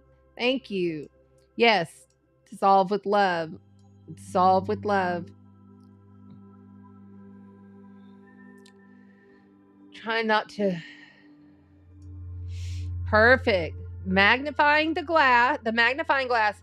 That is what Jupiter does. Jupiter blows it up. Jupiter expands it out. That's right. The 22nd is a wild card day. You all are on it. Wow. So good. Use your visionary work for sure until it's real strong until Pluto, I'm sorry, not Pluto, but till Neptune moves in to Aries. And that's going to happen next year. And then that's going to be very interesting.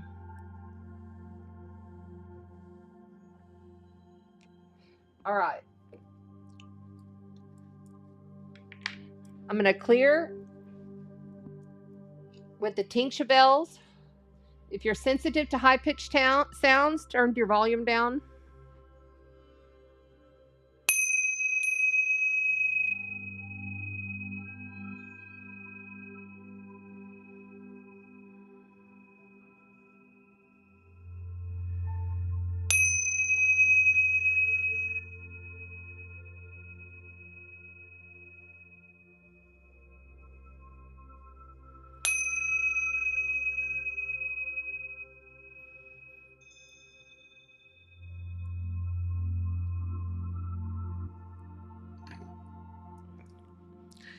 All right, these cards are for Aries, Leo, and Sagittarius. Sun, moon, and rising signs. Aries, Leo, and Sagittarius, sun, moon, and rising signs. I call upon the guardians and the galactic gateway keepers. Call upon the ancestors. I call upon the elements and the directions. Honoring the guardians, honoring the 12.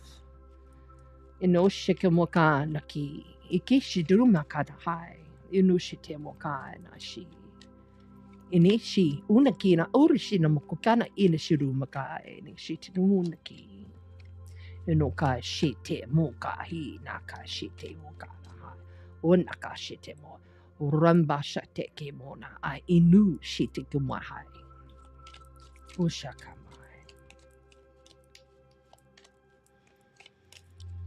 What do the fire signs need to hear for this week's tarot read? Eight of Pentacles, working hard, working steady, keeping it grounded and practical. Well, that right there is a Virgo energy, and we are in Virgo season. Oops, wrong one. Hold on. I want to move this out of here, and I'm going to zoom us in.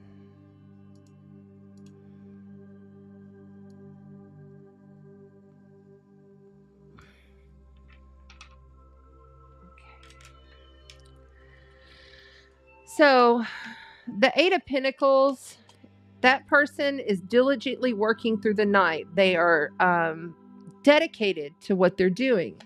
They are practically grounding in what it is that they're doing.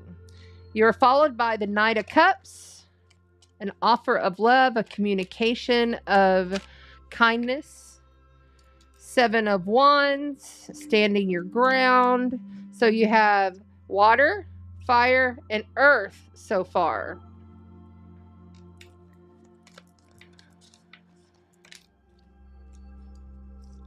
Coming out in packs. The Two of Wands coming in from outside of you. The Three of Swords. I kind of had a feeling about that. And the Strength card. So you have the major life event, major arcana, the Strength card, which is in representation of Leo energy. And the Three of Swords here, and the Two of Wands.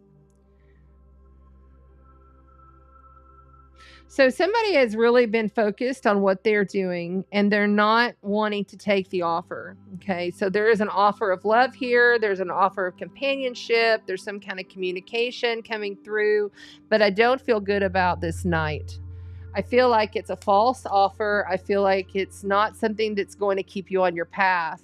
And I feel like you're being asked to really stand your ground and stay dedicated. The Seven of Wands guards the entry. You see, all of these wands is someone that's coming at you, you know, multiple things coming at you, multiple things coming at you. The Two of Wands coming in from outside of you says, okay, I'm leaving. You know, this is somebody outside of you, and it is a person. It's okay. It is a person. There's somebody coming in from outside of you that's leaving. They've already made their decision. You know, they gave you their offer.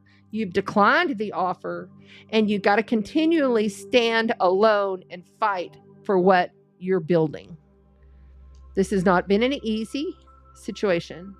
The Three of Hearts is grief, loss, sadness, you know, not being able to get what you want out of this situation.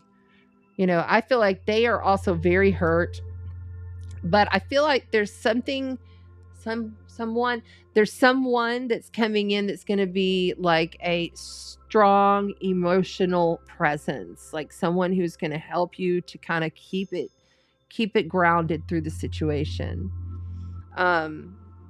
But I do feel like somebody's definitely leaving, and they have another path to go on, and you have to be an allowance to that, because I feel like you were the one that said no to this. Like, I cannot do this. Like, this has to be over. I can't do this anymore. I've given it my best. I've given you everything I got, and now I'm standing my ground here.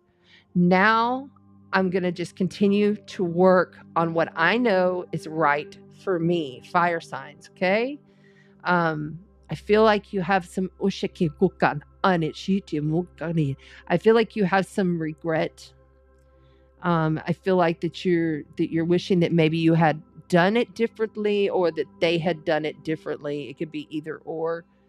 I do feel like that regret and that lack will start to flow, and I want you to give it away. Give it away to the portal eclipse that's coming. You know, that portal of longing. You need to give it away. And you can do that now. And then it'll be solidified by that portal time period. On the bottom of the deck is the Eight of Swords.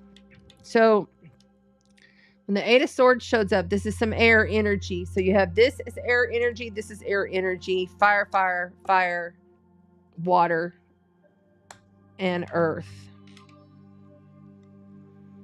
So there's a lot of things happening that you're spirited about, right? Like, there's a lot of things that you're trying to, it feels like you're trying to accomplish things, but there's this, I want to say this fuckery, this guy, this girl that just keeps coming in and making you feel like you're bound, making you feel like you're stuck, making you feel like you can't get out of the situation. You continuously are going on your path. You continuously are really paying attention to what it is that you know is best for you. But it feels like this situation, even though they're leaving, even though they're gone, it still comes back. It's the energy that's coming back to you, even though the physical person who was giving you this offer was like, it could have been an offer of, hey, you want to live together. It could have been an offer of, hey, do you want to do this with me in partnership? You know, it's an offer that was false. And I feel like they were just out for themselves. And I think you already knew this. And this is why you turned it down. But then you have like others, because there's other people in the friends, the tribe, the family. They're like, oh, fire sign, you know, you're in this situation, you know, it's a marriage or it's a work thing or whatever it is. And I feel like you're still having to pull on your inner strength. That's why you have the strength card here. You have the inner strength. This is her taming the inner beast of her energies, you know, the fire that she has, you know, and you're moving towards the situation where the guy's already left. So this is telling me that there's something, and I'm getting a lot of pain pressure right here on my shadow side. This is my shadow side. I'm getting a lot of pressure that tells me that you got to quit pulling this back in. You know, you got to dissolve the cord and set yourself free and see things for what they really are, even though I feel like this has already happened or it's just happening when you see this. But you keep putting your own self in bondage. See, she puts her own self in bondage. She does this to herself. Underneath there, why is she doing it? Because of the High Priestess. And then there's the Queen of Pentacles. So the High Priestess is a major event card, first of all. And this could be Pisces, Scorpio, or Cancer. There's a lot of secrets. There's a lot of things that are being hidden. You know, you got these two cards here, which are very similar cards, actually. They both don't want to see the situation. The only difference is the High Priestess holds everything. She knows every secret to every soul. She holds the Akashic records. She doesn't have to think. She just intuitively does. And look, there's a new moon there. And we're in this crescent new moon that's just now coming out as a crescent new moon. So I would definitely utilize this energy of the new moon and dissolve that cord, not to get away from the person, but to really release within your own self that feeling of appreciation for your creations, you know, and to bless all of your life with that vast love that is you. You can't do you wrong. You just can't. You cannot do you wrong. Okay? Something here keeps coming back, and it's an energy signature. It's in your field. And you need to utilize this energy of this new moon focused on the portal of longing. So you stop the longing. You know, it's hard. I know. It's hard whenever, you know, you want something to happen in your life that you feel like it's going to, you know, really fulfill you, make you feel better, that cup of love. But you know, because you're too intuitive, you're too psychic, you know that if you had taken that, it'd have gone all to crap anyway. And if you're in that situation and you've been in it for a long time, this is ending, sweetheart. You must release this. You don't get the Three of Swords for no reason. The Three of Swords is the most heartache, grief, loss, people dying, people leaving card, divorce, it's over card. And then you have to move into your strength. You can't just avoid it. You can't avoid this situation. Even though maybe some of the folks physically are gone, you're still rolling it around in your head, because the Eight of Swords is all about our thought process, our anxiety, how we trap ourselves in our own thoughts. Let it go. Let it go. Let it go.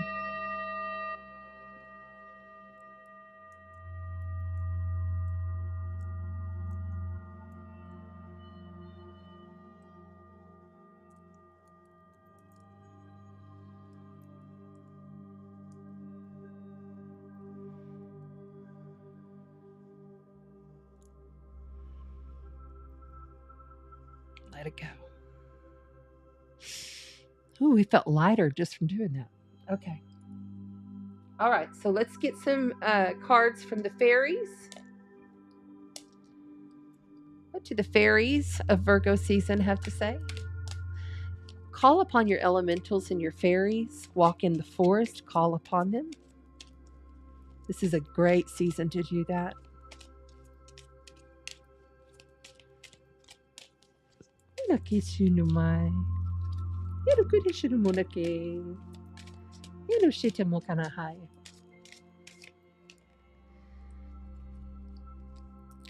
Perfect timing.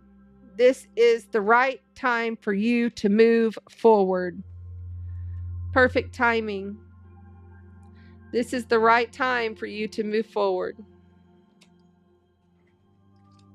And on the bottom, flower power. Spend time with flowers and flower essences to increase your personal healing power. Flower power. So I was just thinking today how I need to get some more flower water made. I have so much of this. I have an apothecary here and I need to make some things and I haven't done it in a while. So I need to do that. You could also get like essential oils. You know, get you some high grade essential oil, mix it and cut it with like some coconut oil or some almond oil or whatever kind of oil you want to use, and put it in the roller or in one of those little dropper things, and then add some flowers to it. Add some little stones, add a little baby Lemurian crystal, you know, add something to your blend and then use it. If you don't use it, it won't work. It's just like medicine. If you don't take the medicine, it's not going to work. That is your medicine. And for some of you, maybe a pregnancy is involved here. The birth of a child brings great blessings to you and the world, okay? Play with children, and you may just be birthing something into existence for yourself. Right? All right. I don't feel like, thank you. They said it's not for all of them. And I said, okay, so it's not for all of you. That's just for a handful of you. 30%, they said. Okay. Now this is the final card we're going to pull from the Kali Oracle, the goddess Kali, because that is complete Mars and Cancer energy. The goddess Kali for the fire signs. What does the goddess Kali have to say about the shadow? This is speaking to your shadow, okay? And everybody's got one, and we don't make it wrong. It's not right nor wrong. It is just what it is. We don't make things, the less you can live in duality, the better your life will be. This or that is the old paradigm. We are not in the old paradigm. We're in a new energy, a new frequency, and we're birthing a new ego, which will be ready to go by next year whenever the North Node of Fate in Aries, ruled by Mars, okay? We got to really pay attention where Mars is at, because our fate for the collective is there. In Aries, moves back into Pisces, and then we're solidified, and we have this new ego, we have this new situation, we have this new aspect of self that is really stepping in a different way, a unique way, a more advanced way. Okay, so you got Kamala Devi. Ooh, look, and she's got a flower. I think that is the lotus flower, is it? Yes, that's beautiful. So there you go for everybody on TikTok. And there you go up close.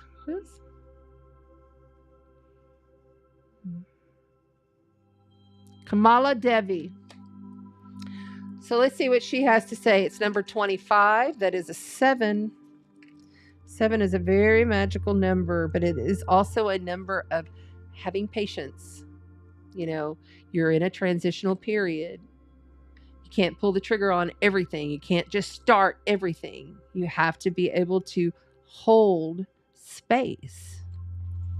All right. Number 25, Kamala Devi. Kamala Devi. And we won't read the whole thing. We're just going to read the little opener to give you an understanding, because all of these are very different. We witness her beauty, and all struggle melts into grace upon a grateful sigh. The heart softens into her protection and radiates peace. Her presence transforms frustration into inspiration, fatigue into replenishment, and overactivity into effortless attraction. She is the golden pathway of divine manifestation and peaceful contentment.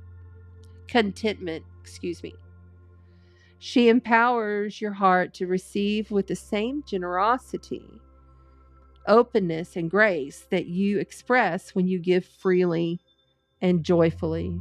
Abundant divine blessings are upon you. This wisdom goddess is the gracious goddess Kamala. Her presence reminds us not to make things more difficult for ourselves than they need to be. That's right. I was saying in the reading, it's like you're bringing this back in when it's already been done. You're making it more than it need be. You're putting yourself back into that frequency of lack. Sometimes the assumption of burden is necessary for our growth. At other times, growth happens when we learn to cast the burden aside, understanding that we will be able to offer so much more when not carrying another on our backs, so to speak, right? Sometimes a more graceful path evokes greater spiritual progress, which ultimately will benefit all beings. We love you. Thank you, fire signs. We hope that you got some assistance out of this. Remember to like, share, and subscribe. Comment on the replay video so that you get into the drawing, okay? We love you so very much. Thank you for being here.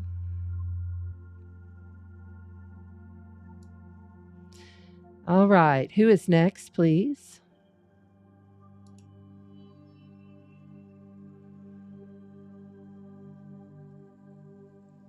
Good for you, Helen. Helen says, I like to cut the cords, then dissolve what was cut from me and call all my power back. I'm so happy I took the sobriety. Yeah, you can do it how you want to, but I'm just telling you, if you just dissolve it all, because if you cut, then you got his cord still out there. Just dissolve it. Make it easy. Dissolve with love. When you cut, so it's also about the frequency of the action. So when you cut, that's a harsh thing. I'm going to cut you. Or even I'm going to cut you. Cut, the word cut. The frequency that's held within that word is a little more edgy. Dissolve is neutral. Just think about it. Let me know how it goes. Okay. Earth sign is next. Thank you to the fire signs. Thank you. Thank you. We are now moving on to Earth energy. Let me gather these cards and we'll move straight into the Earth sign read. Now would be a great time in the comments if you have any questions or you have anything that's on your heart or on your mind that you would like us to pray about or watch over. Please do take this little time in transition, because we are in shifts and transitions September, to utilize that time to go ahead and put it there in the comments. Also, if you're on the comments here in TikTok, I really would appreciate it. Thank you, Jennifer. Hey, thank you for being here, love. I would really appreciate it if you would let me know where you're at, where you're coming from. It's always nice to look back and see. You know, I know we have a few that were from Australia here. Hey, Vicky, I see that you just logged in. Thanks for being here. Very nice. Awesome, awesome, awesome. And no one will get the same Goddess Kale card tonight. We are keeping those aside and hoping that we have enough time later to take pictures and put them out there for each of the signs. All right. We're moving on to the Earth sign read. This is Earth sign read, Sun, Moon, and Rising. The Earth sign read, Sun, Moon, and Rising signs. That would be Taurus, Virgo, and Capricorn. Now, if you do not know your big three, because all of this is meditated upon before you come in, right? Like everything is directed through my highest divine light, through my highest divine self, to connect in with your divine self so that you get the messages that you need either now or on the replay. These are timeless sessions. You know, this is timeless energy. All right.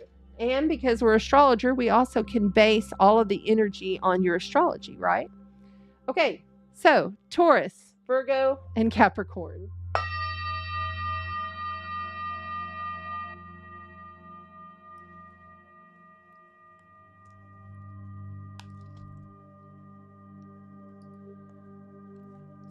And tonight for the Taurus, Virgo, and Capricorn read, we're playing with the Empath and Light Healers deck. The Empath and Light Healers deck. They're telling me I need to get something to drink, and I do. Thank you, guys. Thank you. Let's see here. Oh, you know what I didn't do? Hold on.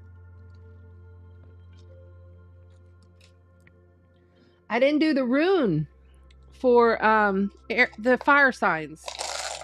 Let me do a rune for the fire signs so that we can add it in. Sorry about that. Sorry to the moderators. You're going to have to add this in. Just put runes for the fire signs on the timestamps and chapters.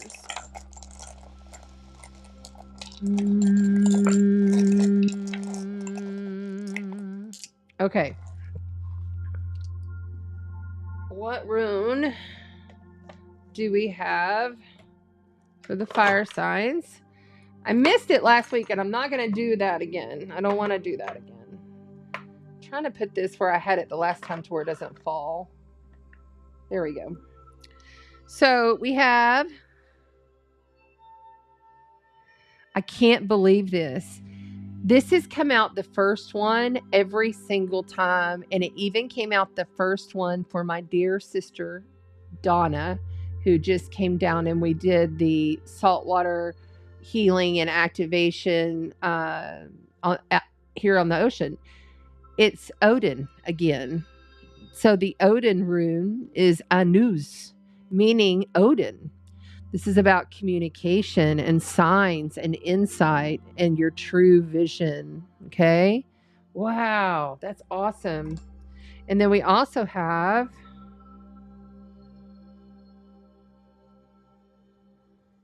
trying to see which one this. Oh, I'm sorry. Jera, meaning harvest, fruitful harvest, celebration, prosperity. Yes, a fruitful harvest is coming in celebration and prosperity. And you're going to get the signs and the communications that you need for the fire signs. This is fire. Sorry about this, earth signs, but I have to get this in for them, and I will get yours in too. I promise. And then now we have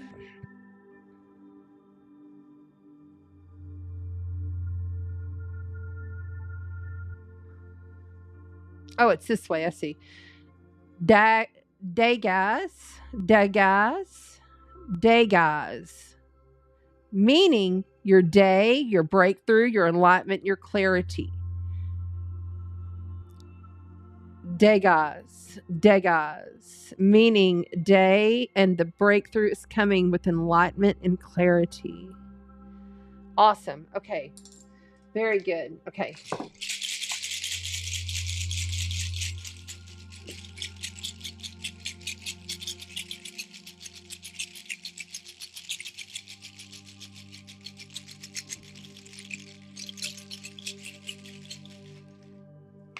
I'm just going to clear so that we can transition.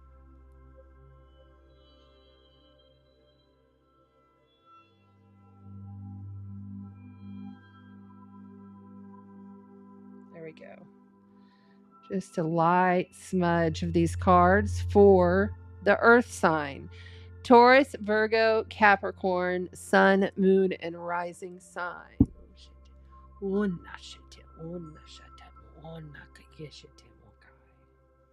All right, there we go. Phew.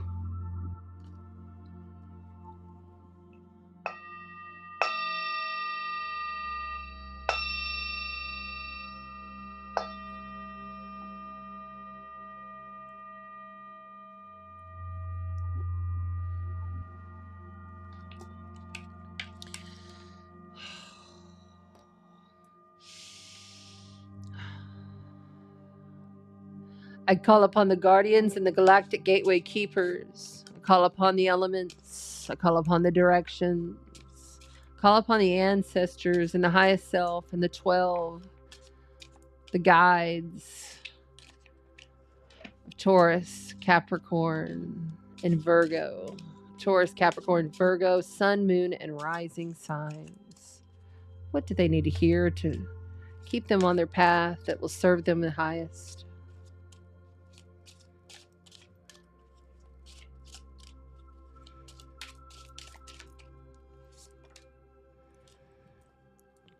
Four of Cups.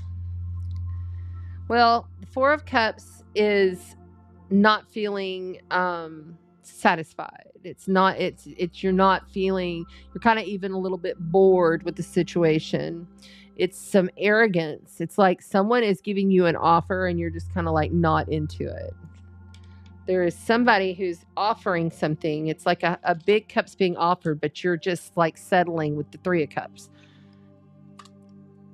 You have the Four of Coins, so that's 2 4s, and the 10 of Cups. 4 of Cups is holding on very tight, not wanting to release, and it's in a challenge position here. So you're kind of in this space of you're not real sure about this offer that's being offered here, and you're really challenged to just hold fast, hold steady. Everyone on TikTok, you can come over and see all the cards on the split screen on Chanda Sparkle's Astrology YouTube.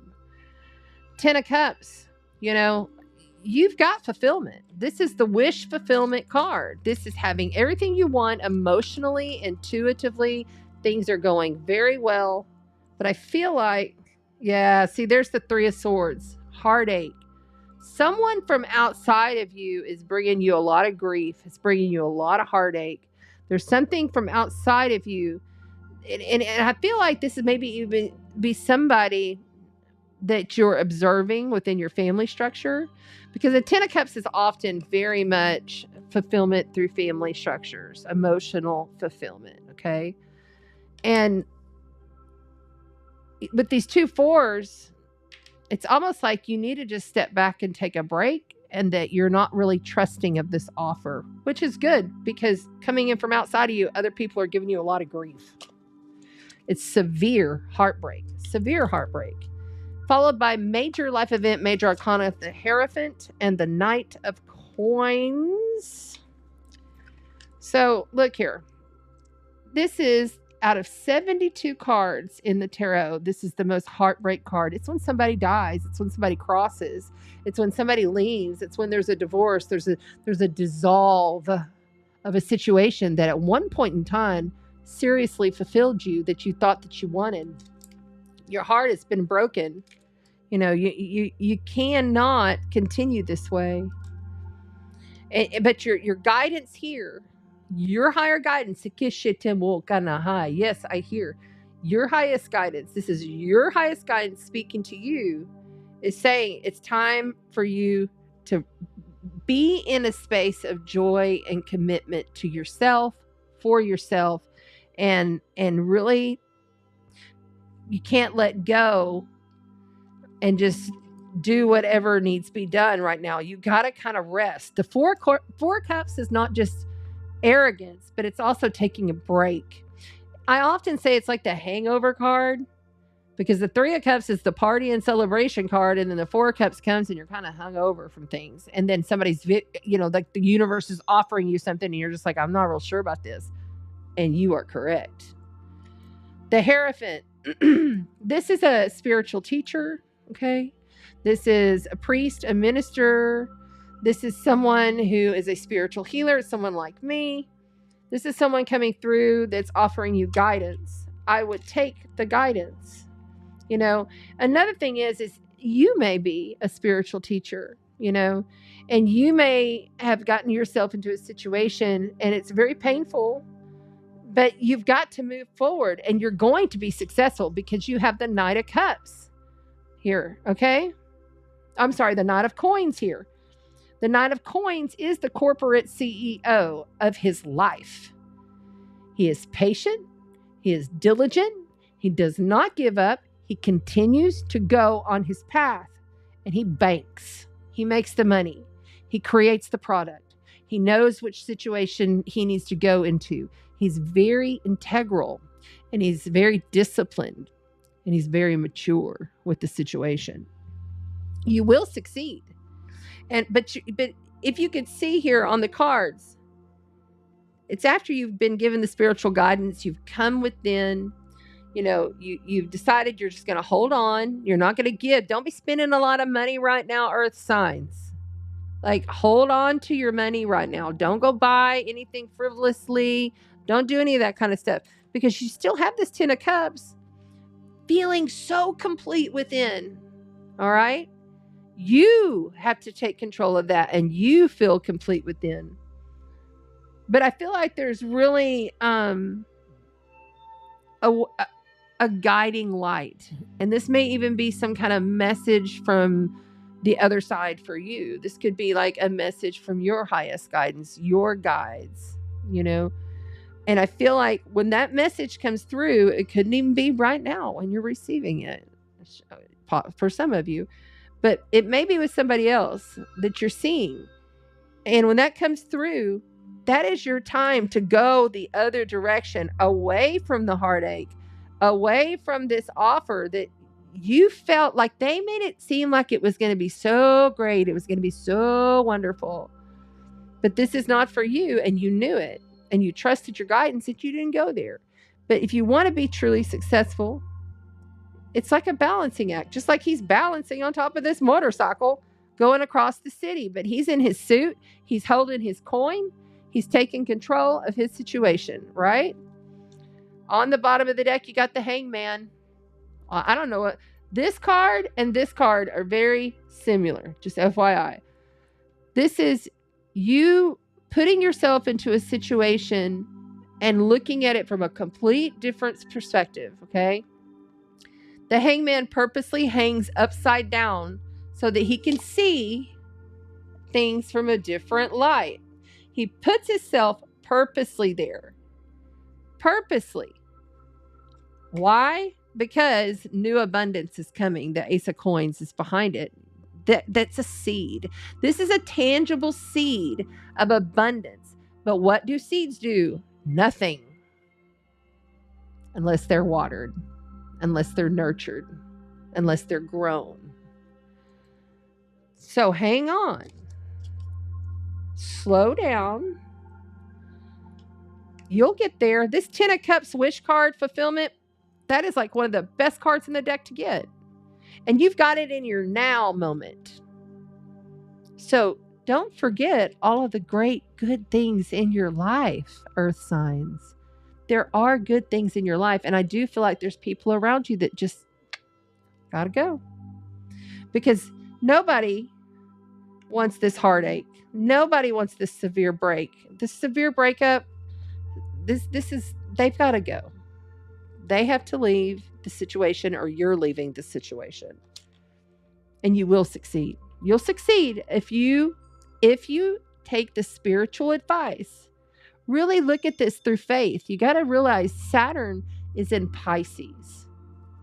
Saturn rules Capricorn, and this is a Capricorn card, the Knight of Coins. This is diligently climbing the mountain of success till he gets to the top of the mountain and he flies away a magical sea goat. But it's going to take a lot of patience and diligence, and you have to have discipline with your finances. Big time. All right, here we go. What do the fairies have to say? What do the fairies have to say?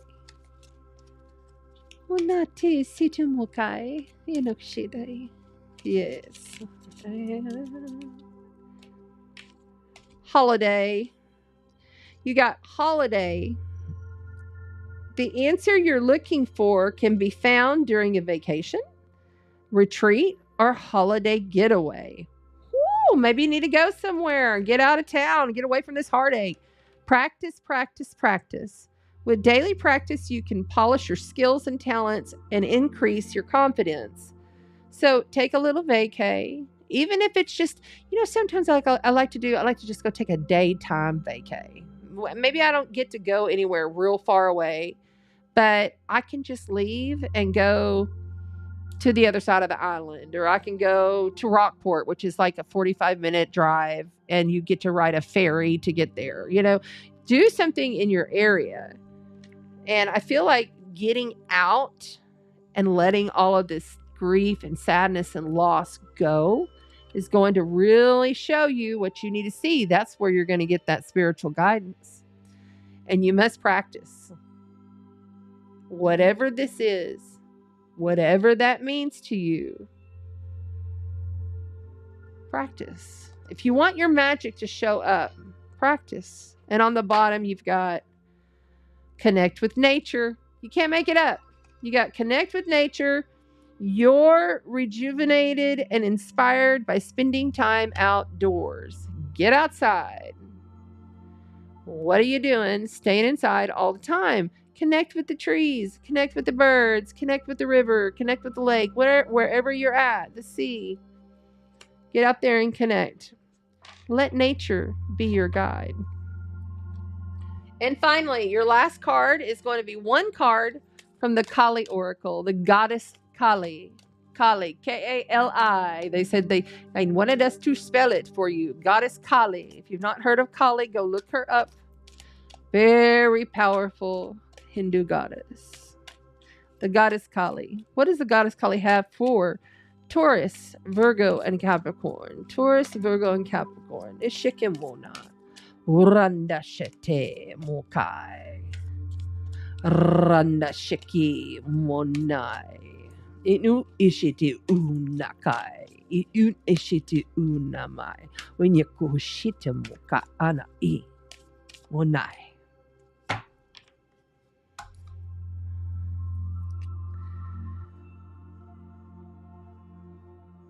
Nitya Kali. Nitya Kali. You got Nitya Kali. Nitya Kali. Okay? Nitya Kali. Nice and close.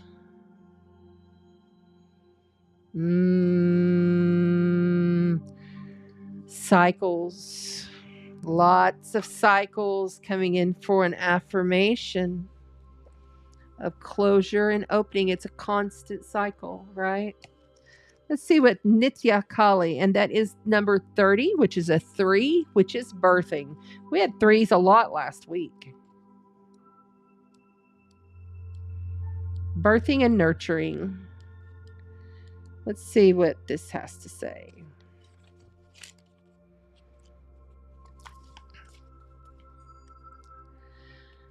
Nitya Kali.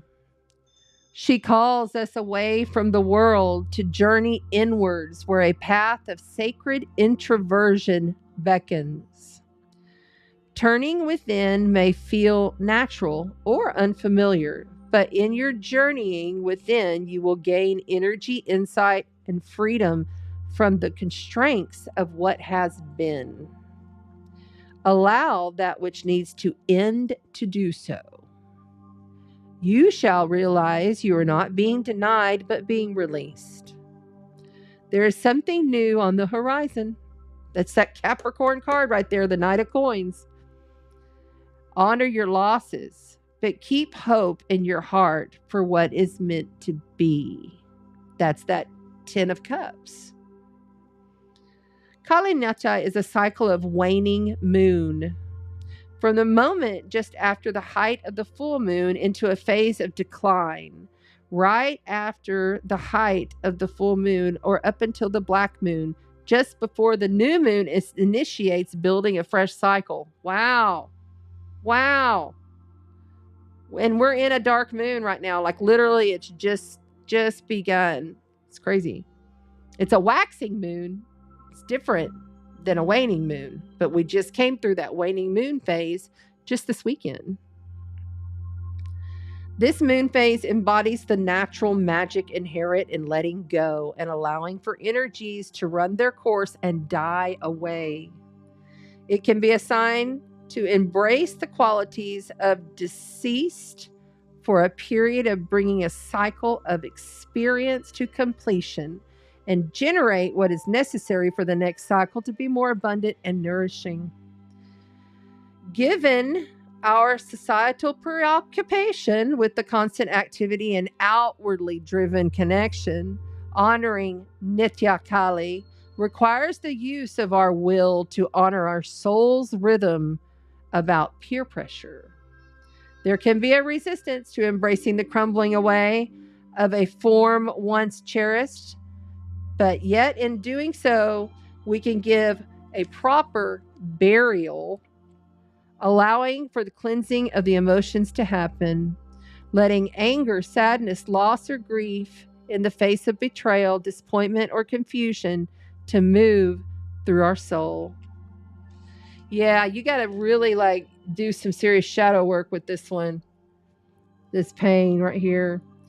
The thing is, though, is we feel a big lightening coming through from this. So we feel a lightening, like a lightening of the energy. And I think it's going to take you really doing some serious spiritual shadow work, like really deep diving into yourself, allowing and letting the nature assist you so that you can transmute it forever, like, and just move forward, right? So we're also going to not pull, but we're going to cast runes for you, calling on the Norse god Odin and the goddess Freya. Earth energy, Taurus, Virgo, and Capricorn. All right, we have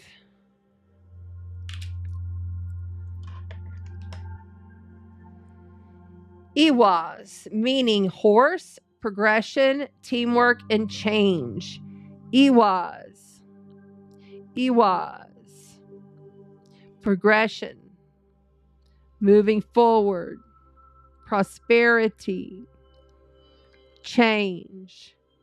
Horse, it means a horse. Think of the horse medicine. If you can go and literally work with horses or be with horses or just do that, they are brilliant to help move shadow work. Really good idea. Okay. Ures, meaning the ox, strength, determination, and potential. That's right. You must have that determination to keep going after such a loss. You must have the strength to move forward, right? It's an ox. You're getting a lot of animals here. Like you got the ox and the horse. I would also look up the spiritual meaning, like just go Google it or go sit with it, breathe in the light, invite the light on the in-breath, expel the shadow on the out-breath. Do it 3 times, then search for your stuff. And also we have a noose, meaning Odin. Odin is speaking very clearly. He's giving us a lot of confirmation here. That's wonderful. This is communication, signs, insight, and true vision. Communication, signs, insight, and true vision. There you go. Well, wow, isn't that cool? Thank you, Earth signs. I hope that this helped you. I'm sorry for your losses. I'm sorry that all of this is going down. But I do feel like what's happening outside of you is going to take a lot of spiritual work. And I would advise you to reach out to someone to assist because we can't always do it all by ourselves, right? All right, even me. I go to sessions for myself, so...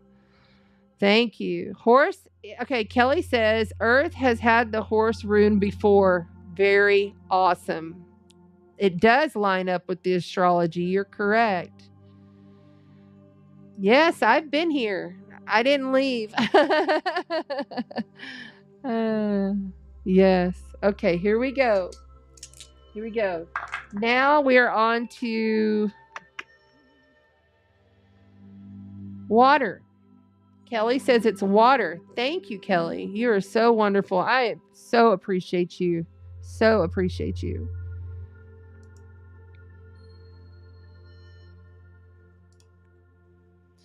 All right, I got to clear these cards. Kelly, if you wouldn't mind, whenever this is done, send me the what order we did, and then I'll take the pictures. And right afterwards, I'll take the pictures of the Kali cards and I'll put on the picture water, earth, air, fire in the order. But I just need the order because when I'm done, my brain is kind of. You just text it to me, not on the phone, but on the messenger because it'll start flagging my phone.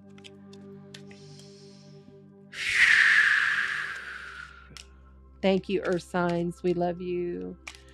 welcoming in the fire energies now. No, we're welcoming in the water energies now. These cards are very good, like quality. They're real, like flexible, and they're kind of like, you know, I like the feel of them, but they're super slippery. They're kind of like got this gloss on them or something. They slide around.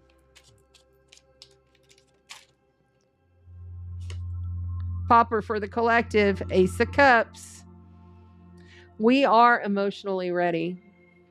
We've done a lot of inner work.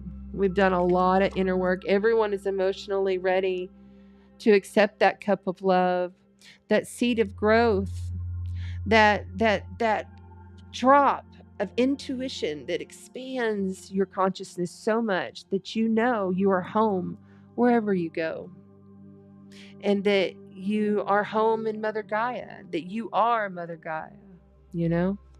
The magical beings all around you are you. Ooh, we just got a bunch of shivers. And we have a fairy hanging over there, and it just kind of went like this. That's cool. Thank you, guides. Oh, I love it when that stuff happens. Okay. That's awesome. Water signs. All right. For the water signs, we're pulling out the tincture bells and the kitty cat tarot. All right. Here we go. If you don't like high-pitched tones, turn your volume down. We're going to go ahead and clear this 3 times for the water signs.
We're smelling cinnamon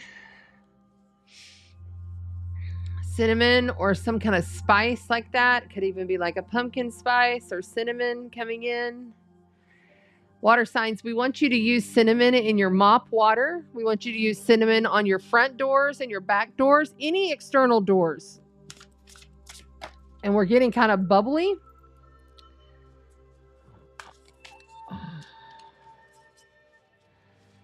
Using the cinnamon will help to cast out the shadow and seal in the light. So you use the cinnamon. Just get you some cinnamon essential oil, put it in a little spray bottle, and with some, I use holy water, but I make my own. So you can buy some Florida water, and you just spray it on your door, and then you get a wet rag, just a clean wet rag, and just wipe everything down. And when you're doing it, you do an intention.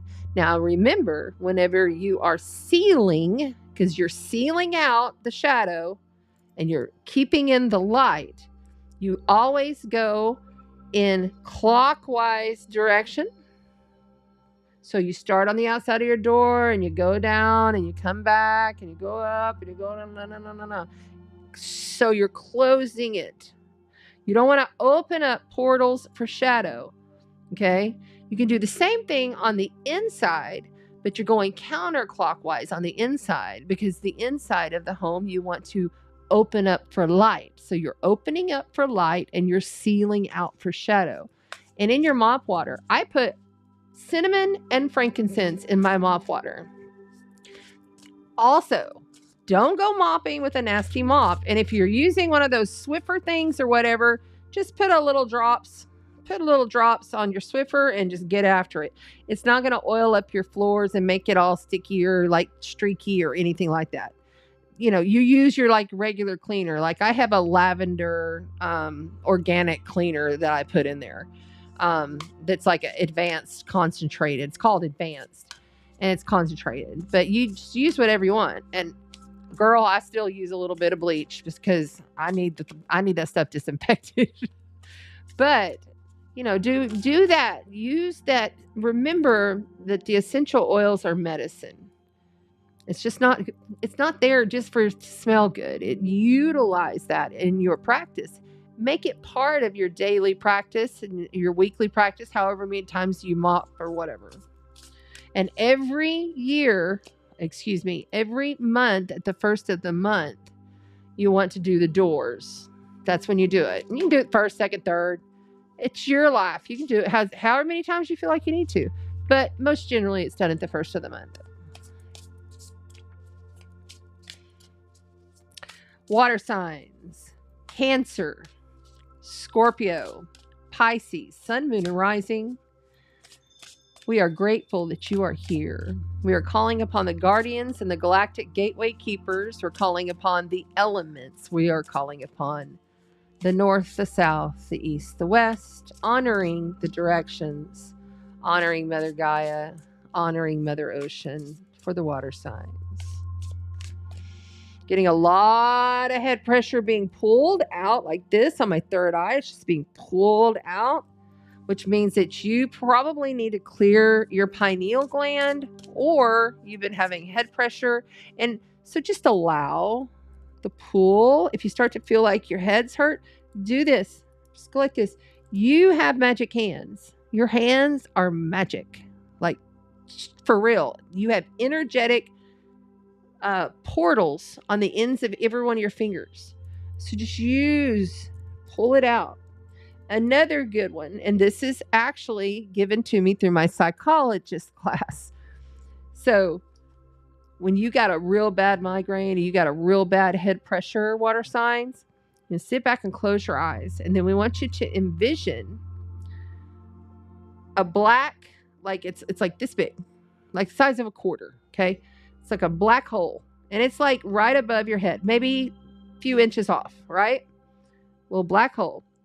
And then so you see the black hole, and you give your brain a color. What color is your brain? I'm seeing red. Red is always for me, for my headaches, but you can do whatever you want. So then as you're breathing in the light, out the shadow, and you're doing visionary work with energy, and you see that dot, the black dot, it's like a hole, right? And then the hole, you with your vision, make the hole bigger. Make it bigger to where it's like the size of a softball. So now you got this big, flat, black hole. It's like a portal. So then, as soon as you've got that, and you've got that good vision going, we want you to reach over with your left hand, okay? And it may be opposite because of the video, but you reach with your left hand, your light side hand, and you're going to take it and you're going to turn on a switch. Just like any switch, like a light switch or whatever. Turn on the switch. As soon as you turn on that switch, all of a sudden you hear this.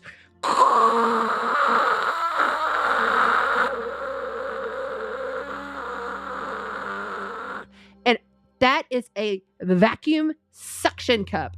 And all of a sudden you're going to see the color of your brain, which is your headache, sucking up through that nice big hole that you created. Okay. So it's just sucking up, and you just let it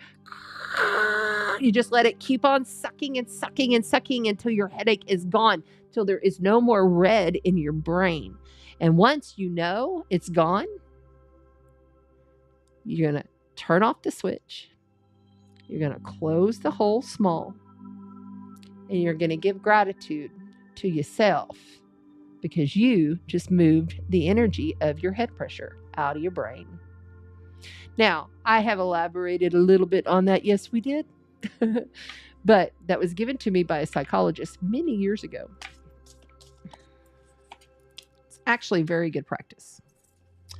The High Priestess. Woohoo! Water signs. Well, there you are. Major life event, major arcana, the water signs for major arcana High Priestess for the water signs. The visionary work that you do is beyond amazing. 7 of Pentacles, lots of patience needed. Lots and lots of patience needed. I'm going to push that back. Lots of patience. These are bigger cards, so I am going to back this little screen out just a little bit, just so we have a little more room. There we go. So the High Priestess followed by the Seven of Pentacles. You are challenged to have patience, my love. Even though you feel like you see and you want to go and do, you're followed by the Chariot. You've got the Chariot here. Let me get these right,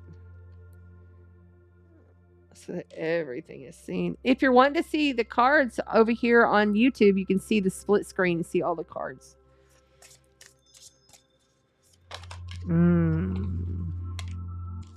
Nine of Cups.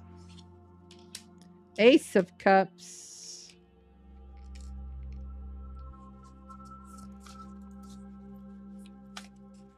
That's twice the Ace of Cups come out tonight, I do believe. And the Ten of Swords. I was wondering where the ending was.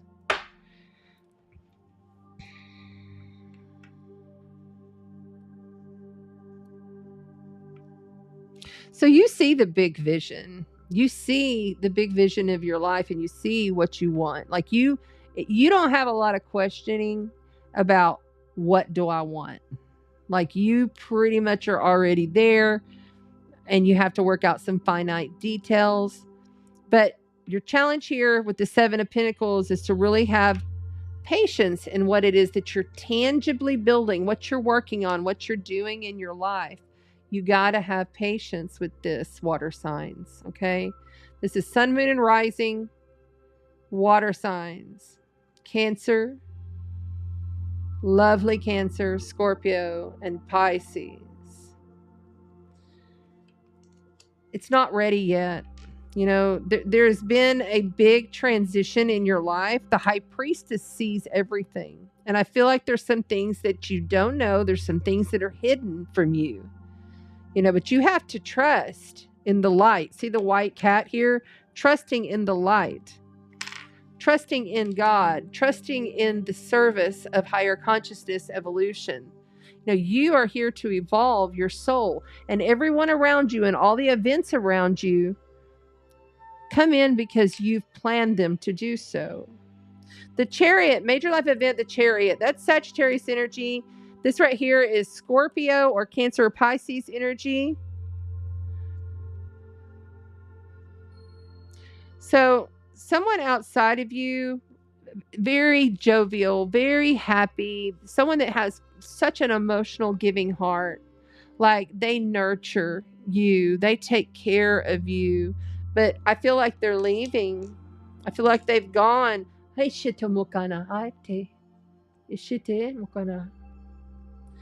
40% of you, they've already left this physical world. Some people have died here. We're smelling death, and it smells stale. It's just a death smell. You know, this was a beautiful transition for them. And if it's not a physical death, it is a death to a situation, okay? Because you're moving on. You know, they're going to be okay. They're okay. I feel very good about wherever this person is or these people that are outside of you. They're very fulfilled. Like this is the wish fulfillment card, you know, but they have to go this alone. They have to go on this journey by themselves. This is a solo card, okay? This is not a family card, although they give and nurture, and it's like the dad that cooks all the food and takes care of the whole family, and you know, does all the barbecuing and everything. You know, it's the nurturing mom or dad that takes care of the family. You know, but I feel like for some of you, they've left, and I'm sorry.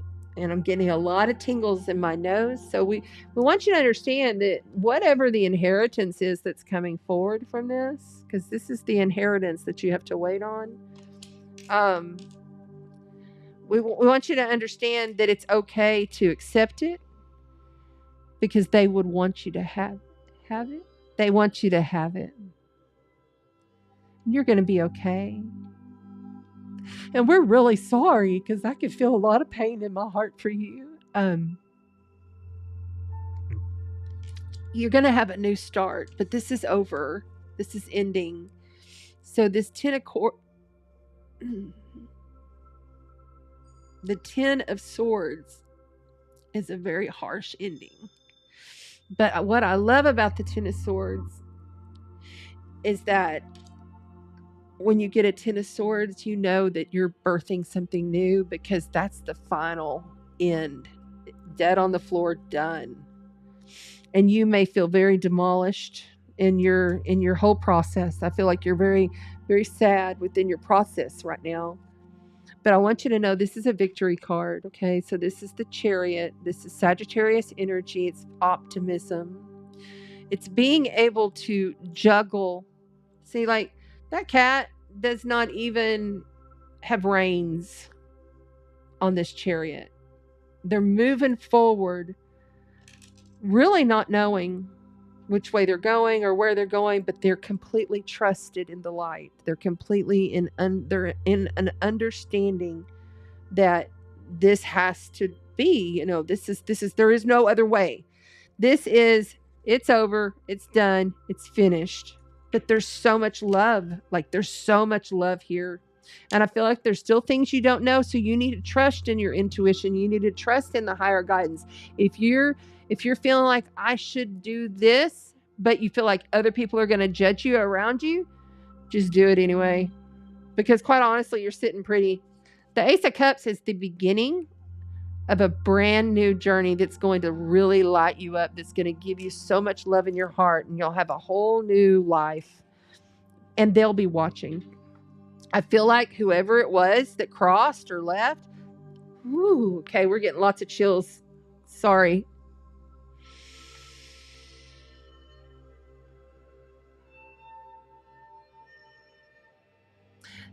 We are back to our purest love state. We are in our purest form. And we're just right across from you. If you only knew what it was like, you would not cry. You would rejoice. And we'll see you sooner than you realize. It may feel like a long time for you, but it's really not. We love you. Very passionate, fiery soul coming through for someone. And this reads not for everybody. On the bottom of the deck is a King of Wands, and I felt a very male energy, like he's someone who takes care, a very nurturing, loving father figure.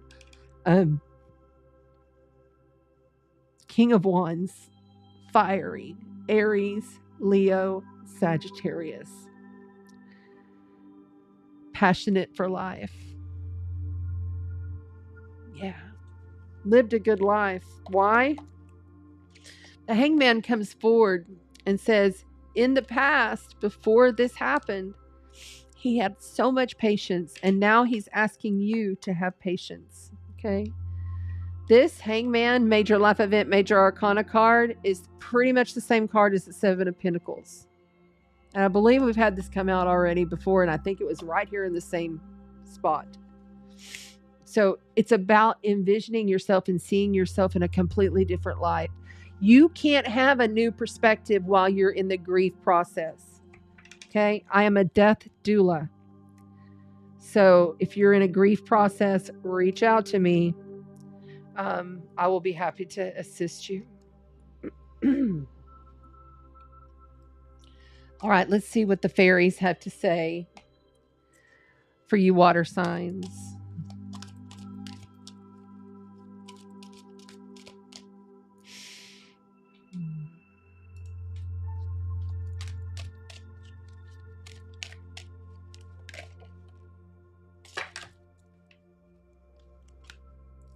It says, admit your true feelings for yourself. Be honest with yourself. Only you know what is that you truly desire. This is not about the other people around you. This journey is for you alone. I felt that very strongly. So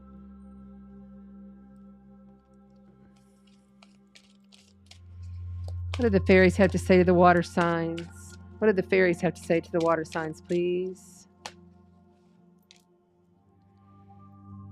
A spiritual teacher. Your life purpose involves teaching others about healing and spirituality. You know, it's so beautiful whenever you realize the gift that is within you, and when you share it with others and you touch other people's hearts after you've been through pain, they relate and it helps to heal. So don't be quiet. Be patient, but don't be quiet. There you go. Step into your healing. Step into assisting. On the bottom, children. Your connection with the children is part of your life's purpose. Nurture your kids. And if you don't have kids, nurture your inner child. Play like a child would play. Because every single time we have a death, whether it's a literal death or an actual physical death, a transition from this physical flesh suit, which is just a flesh suit, it's what's inside here, what's outside here, because we're not just inside here, we're outside. We got a huge aura field. It's much more than this physicality. And every time we have a death, there's always a birth. You know, every time something ends, there's always a rebirth that shows back up, right? So yeah. Oh my gosh. And then it says birthday. A significant birthday holds the answer to your question. Wow. Okay. We'll leave that. Looks like the water signs got an additional fairy card. Okay. And finally, yeah, I'm going to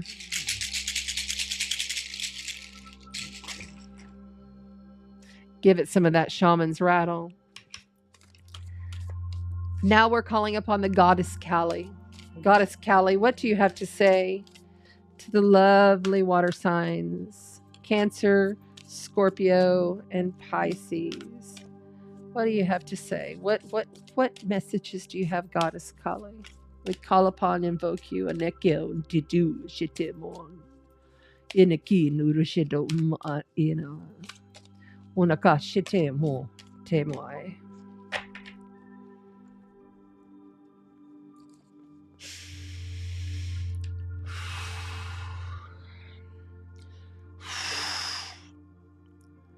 So we got Shodashi, Shodashi, Shodashi for the water signs. Shodashi. Shodashi. Shodashi. So that you guys can see it. Hold on, let me do it this way.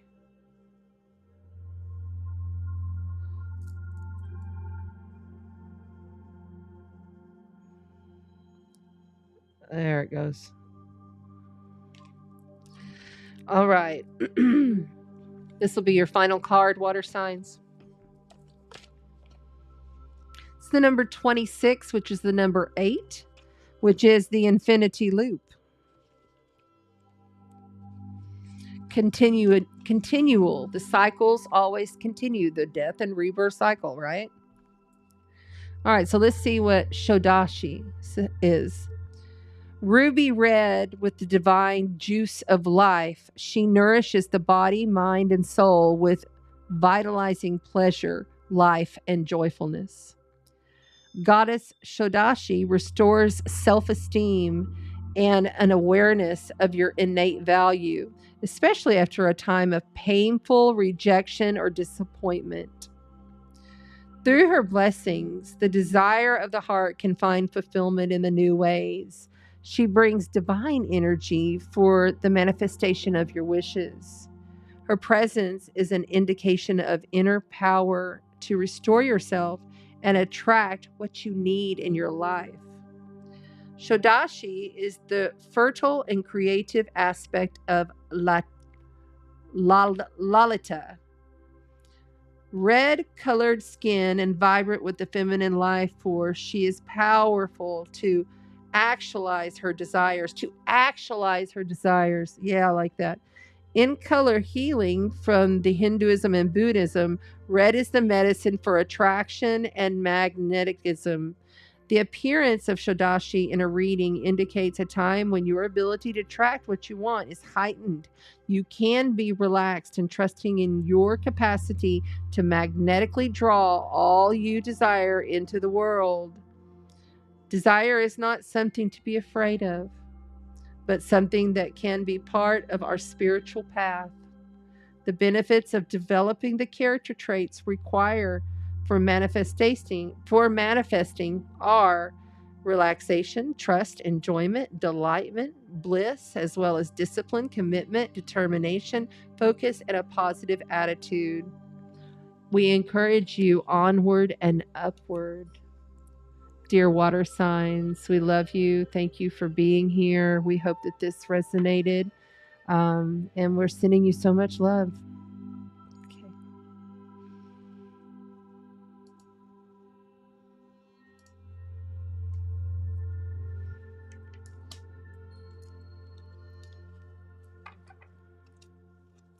Just sitting in a moment of sacred silence, trusting in my higher intelligence.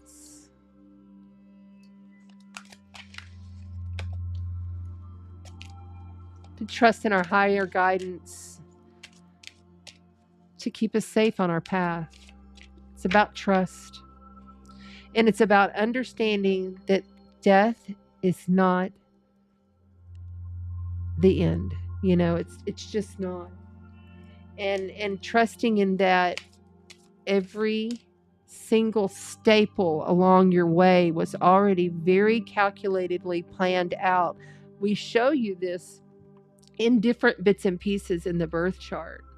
And as you evolve and learn more through your birth chart, it becomes clearer when transitions may happen to loved ones, family members, friends. It just comes through. Okay. Try to gather these cards up and we'll move right along to the air sign read. Hi on TikTok. If you would tap the screen, I appreciate it. If you're wanting to see all of the cards, they are all in clear view on Chanda Sparkles Astrology on YouTube. I wish I had a cut screen here, but it won't tie into my eCam service.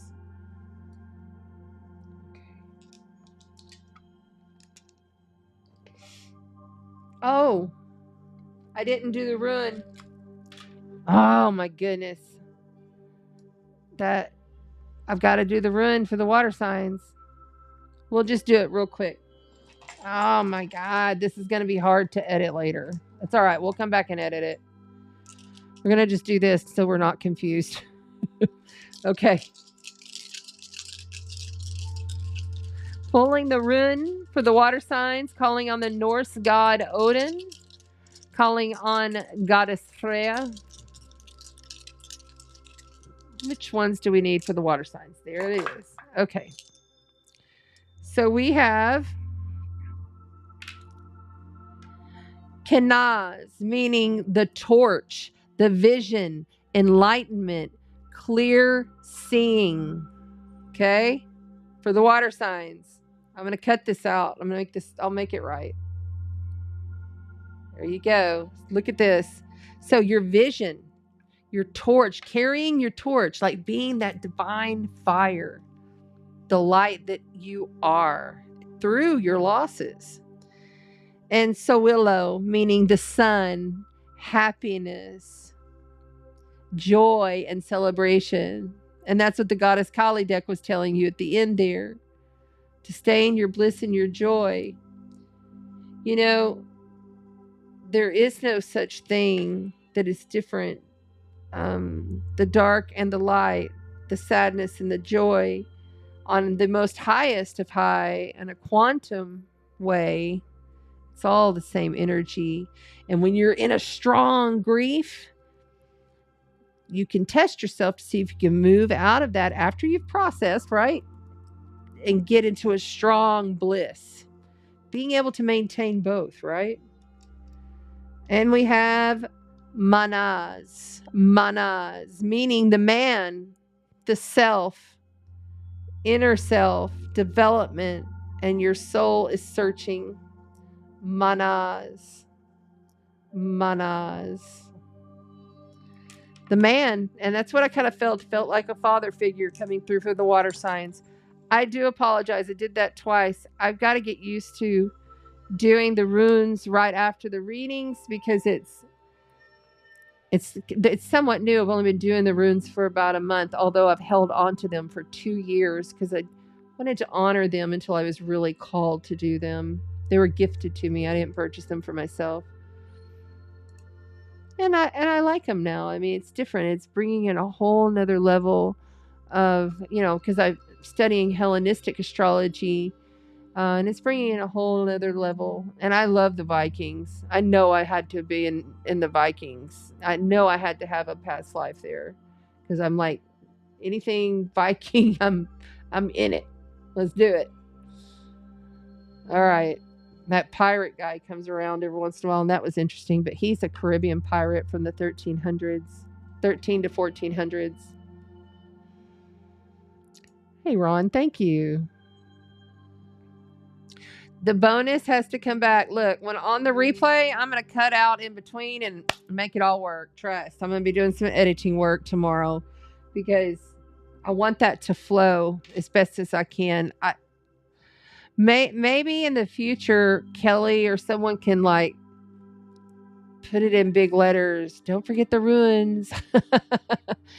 Okay. All right. So all runes have been done for each sign though, right? Remember, I am a channel. I'm a conscious channeler. So chant is here and then I leave and then they come in and it's all my highest self through my highest divine light. But it would be cool if I had like a production team to do all of this other stuff to help me so that I could just stay on track. Okay, because I get a little foggy and a little high towards the end here. All right, so that's okay. We're okay. We're okay, right?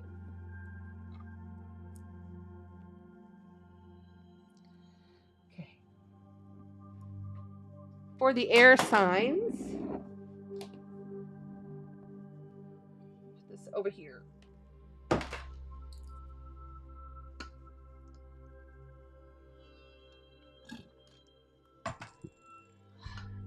That's my last bit of water.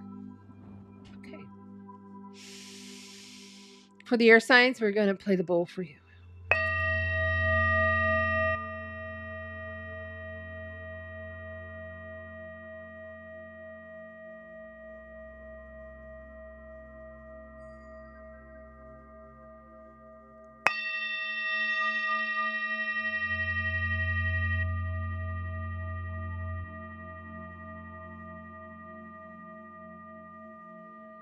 This is the F bowl.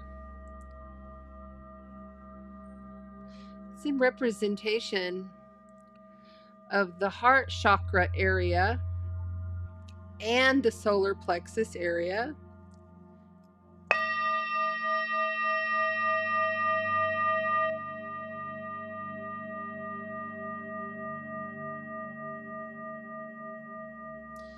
And we keep down inside of there a baby crystal blue Andorra so that you can learn to speak from the heart, speak from your power. We like the crystal blue because the crystal blue is the color that we see for our higher cosmic chakra, which is located right where I keep my necklace here. And that's where you enter and leave the body. We've seen it. Our husband passed on the floor of the kitchen and he went straight out right here through the thing. Little wispy, right out the body.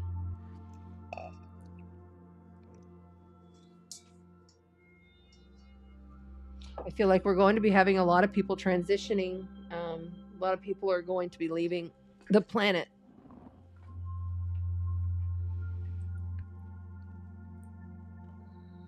Oh, man. I didn't mean to do that. Hold on. Okay.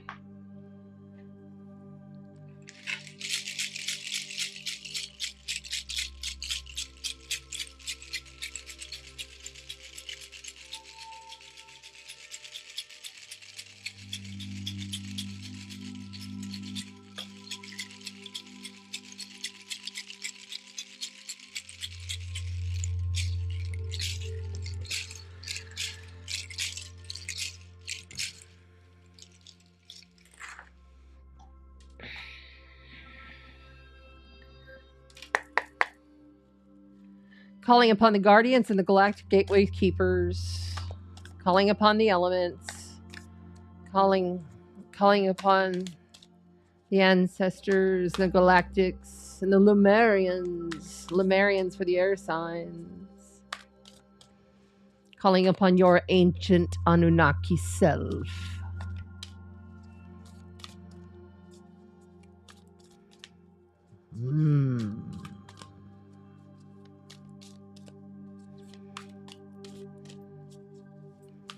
Gemini, Libra, and Aquarius, Sun, Moon, and Rising. Gemini, Libra, and Aquarius, Sun, Moon, and Rising. We're seeing a laser, like lasers coming out, and we're also seeing like laser frequencies around you, but they're shooting out.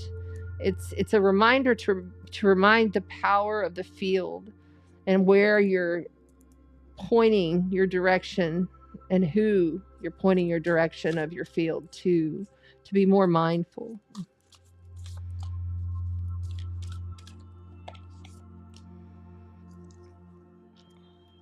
Seven of Coins. This has come out multiple times tonight.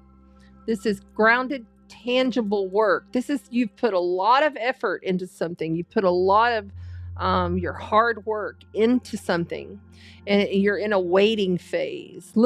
Think about it like a woman who has grown her baby to 7-8 months, you know, and you know you're getting close, you know, but you're not quite there yet.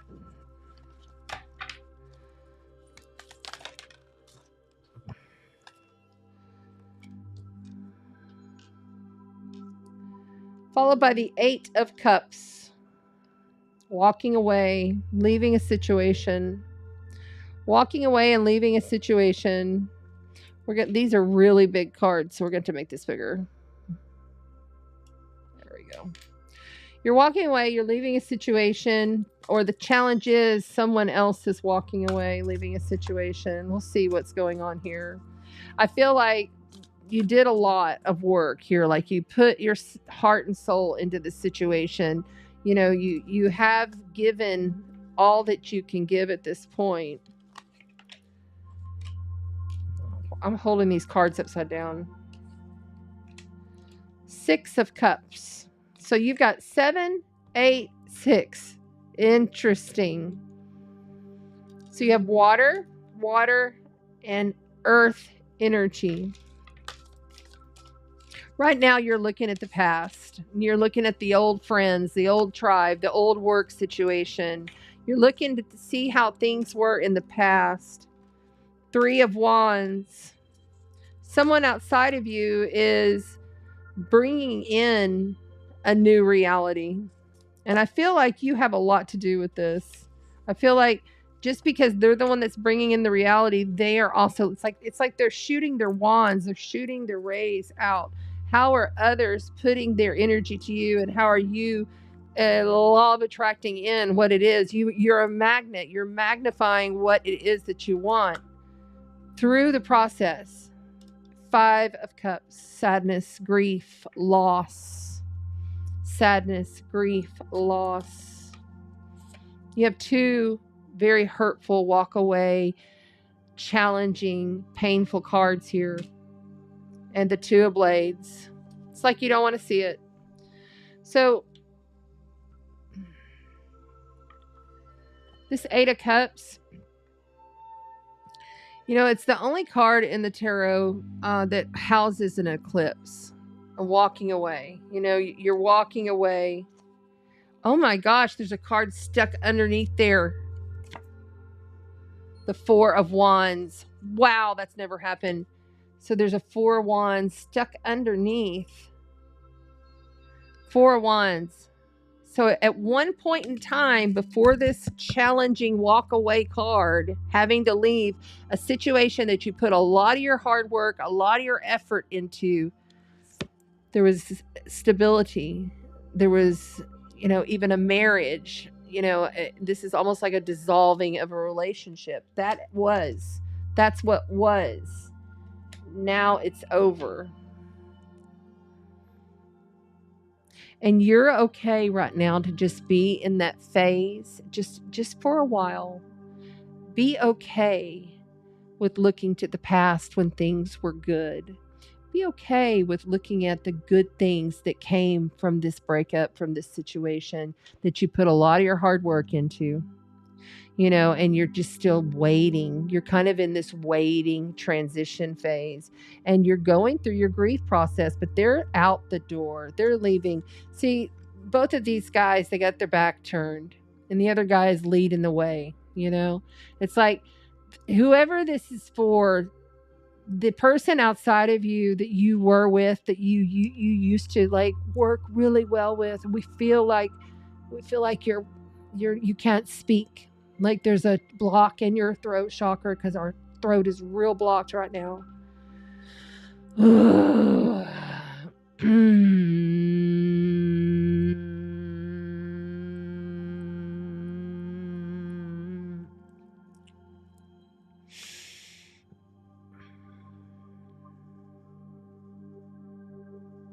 There's so much loss. There's so much release. There's so much let go, but they're there watching you. If someone has crossed or passed for you air signs, they're there watching. See in the background there? They're watching. Oh, did you see how it blurred? My camera does weird things with this because of my frequency and everything that's going on with these spirits that are around here. Like, I feel like there are a lot of human beings that have crossed that are coming through for you. And I feel like it's a male energy. So this right here tells me you don't want to see it. You don't want to do it. You don't want to give it attention. And I'm going to tell you that's okay right now. And that's okay. You honor where you're at. Wherever you are at in your grief process with this difficult, challenging situation that you put a lot of your heart into, that you're looking to the past and seeing the good times, knowing that that was there, but it is no longer. It's okay. We normally would tell you to rip off the blindfold and take care of business. But we're not going to tell you that now. We're going to tell you to grieve. We're going to tell you to cry. We're going to tell you to wail. So there's a reason why spiritual women in the Eastern countries wail. You can see them, wah, like they wail when they cry. Because they were taught from a very young age, and we were deprived here in the Western civilization where I'm at, not taught this since birth, to really let that energy out vocally. Wail your grief. Move the energy from your physicality, okay? Hi, Brittany. Thank you. Move the energy from your physicality, okay? Do that. The King of Wands on the bottom, and I do believe we had the King of Wands on the bottom for the water sign read that we just did. So you'll want to go back on the YouTube replay to see the water sign read, because this is for your sun, moon, and rising air signs. The King of Wands is passionate, moves forward, just goes for it. He's instinctive. She is never going to give up. She's going to just keep moving on. She follows her intuition that lights her up like a fire stick, So like you can see this guy, and he's being cheered on, and all the guys are running with him, but he's running ahead, and he's got his animals, he's got his kids, and he's moving on. And this could be the person that's leaving, I feel very strongly it is. This is, why is it happening? Well, you have the major life event, major arcana, the Justice. Something just wasn't balanced. It wasn't fair. And the Knight of Blades. Yeah. Harsh communications, harsh words. I feel like this is a shithead family member that's giving you shit. This King of Wands, though, whoever he is, he's moving on. He has to. He has no choice. and celebrate him moving on, whether he's moving on to another life or if he's moving on in this lifetime. But this is a very clear, be in your grief, honor your grief, don't shove it under the rug, don't just put it away and move forward, because that stuff will get stuck in your energy field and cause havoc in the future. So important. I am a death doula minister. So if you're going through death, reach out to me. I will assist you. Then here's the devil card. Bondage, addiction. You know, this is ruthlessness at all cost.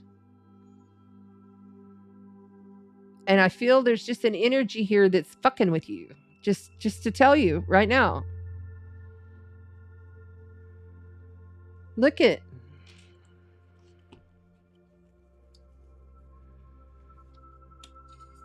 These are very thick cards. I got to make sure I just get one.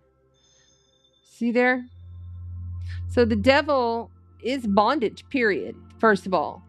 And it's not about, don't go biblical, because this is tarot. This ain't got shit to do with the Bible. This has to do with, are you going to go with the good angel or the good angel or the devil angel on your shoulder? You know, it has to do with like not being able to get out of a situation, feeling like you're stuck in that situation, and someone is forcing their shadow, forcing their evil shit on you.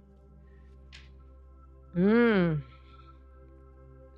going to do something I haven't ever done on this show. And that is, I'm going to, because I need to know.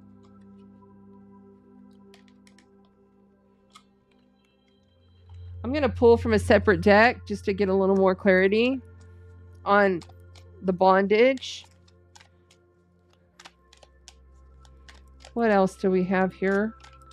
Pull from the Gilded Tarot. I want to know about this devil. Wow. Okay. So you got the 8 of Cups walking away. So understand, out of 2 decks, each deck has 72 cards. The first deck, in the challenge position, you got the 8 of Cups. Walk away. Leave this situation. Turn your back. You may not be knowing where you're going. You're going into the unknown, but it has this situation is over. You must leave. Okay? And then in a separate deck, and I don't do this in these reads on these lives. I do it in personals, but I pulled another deck. And out of 72 cards, you got walk away. Leave the situation. This is for air signs, sun, moon, and rising. Okay? If they are all caught up in their addictions, if they're all caught up in, and this is for another half of you. I don't feel like that this is for the people who have someone who has literally died and left the building. You must get away from those people. Stop being melancholy and look into the past and wishing things were like they used to be when they were good. You do need to stop.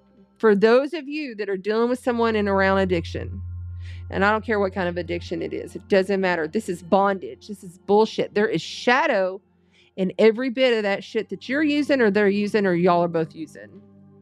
This is not a judgment. This is a channeled message from your highest self. You can no longer, those of you dealing with addiction, this is not you if you've had someone pass away, okay? Those of you dealing with addiction, you do have to rip the blindfold off. You do have to see what's going on here. You can no longer look the other way. This is an air card. This is air element. You are air element. This is the last card here. You have to rip the blindfold off or it's going to get worse. And you're going to have to acknowledge all the shit that's going on behind your back. Okay? Yes. No shitemo kana hai. Inu shitemo kana he. Inuka shitemu nakana hara shitemo nai.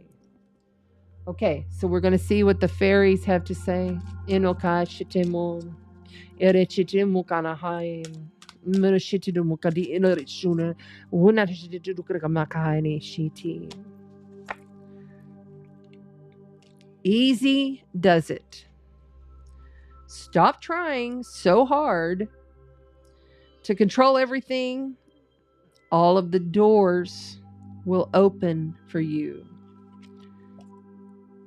Effortless intuition, ease and grace in the path. You cannot control anything but yourself, right? Dietary change. Improve your diet and your life will also improve. That means stop putting shit in your body. Stop using, well, if some of y'all are using and you need to stop. That includes pharma, prescription shit.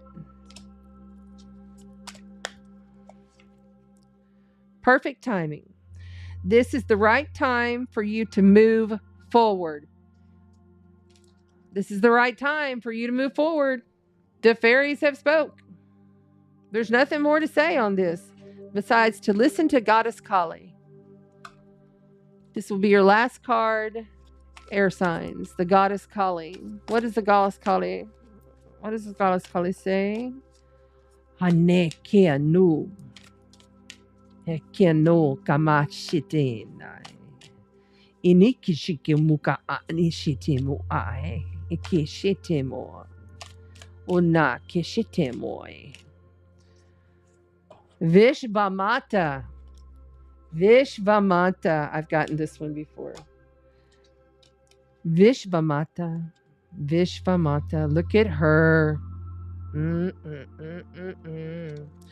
Vishvamata.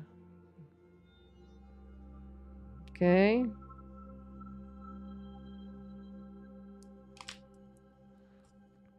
Vishvamata. Let's see what she has to say to you. Air signs. Gemini, Libra, Aquarius. That is a number 2, by the way, is in representation of duality. Partnership.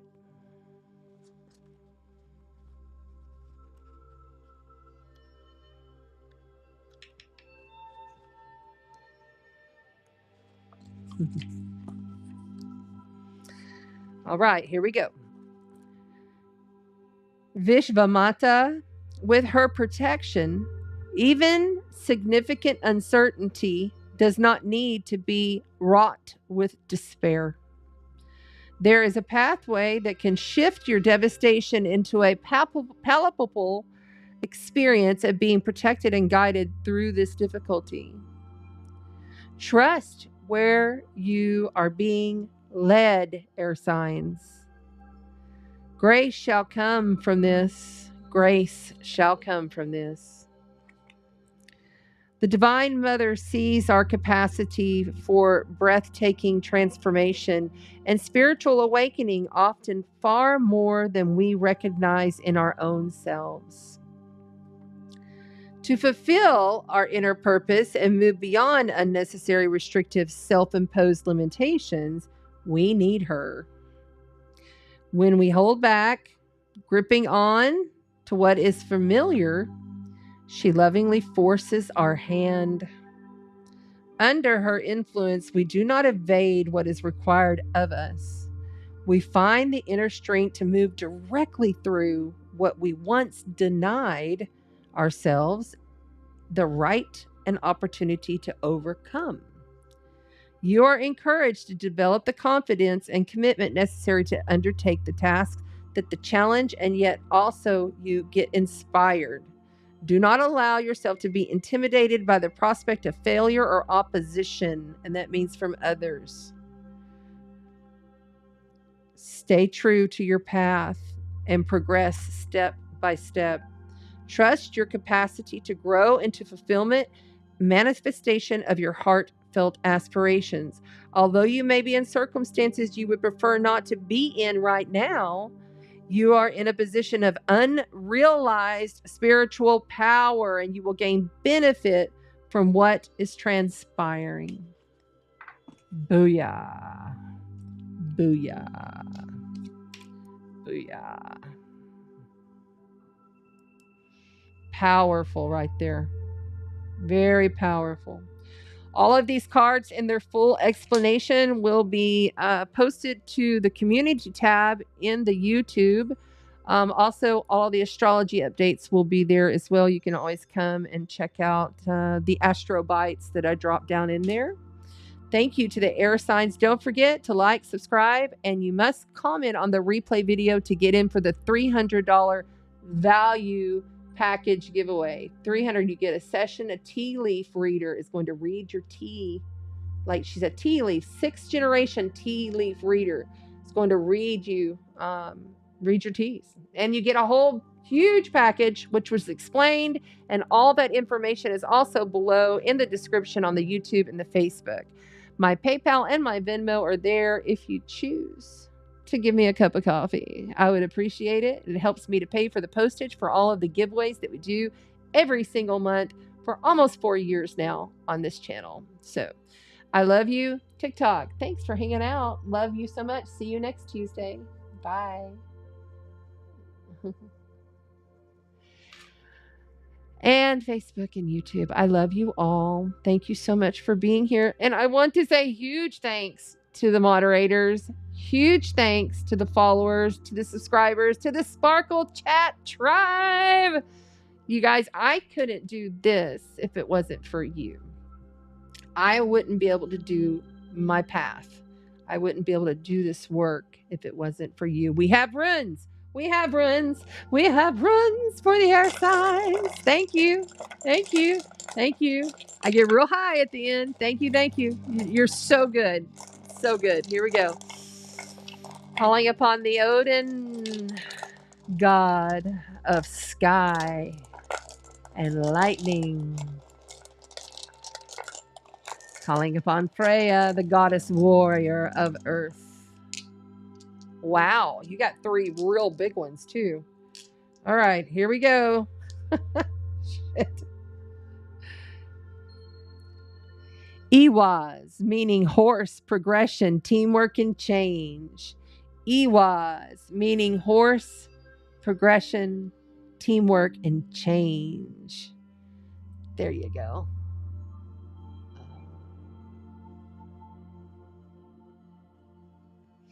I feel like somebody's going to get on their horse. That horse medicine, by the way, has been coming through a lot for me and for others recently. So if you have the ability to go spend time with a horse, be near a horse, if your neighbors have horses, go just sit, be with the horses. The horses are going to bring you messages. Othala, meaning inheritance, tradition, cultures, family, values, and vast knowledge. Vast knowledge. That's like Sagittarius energy right there.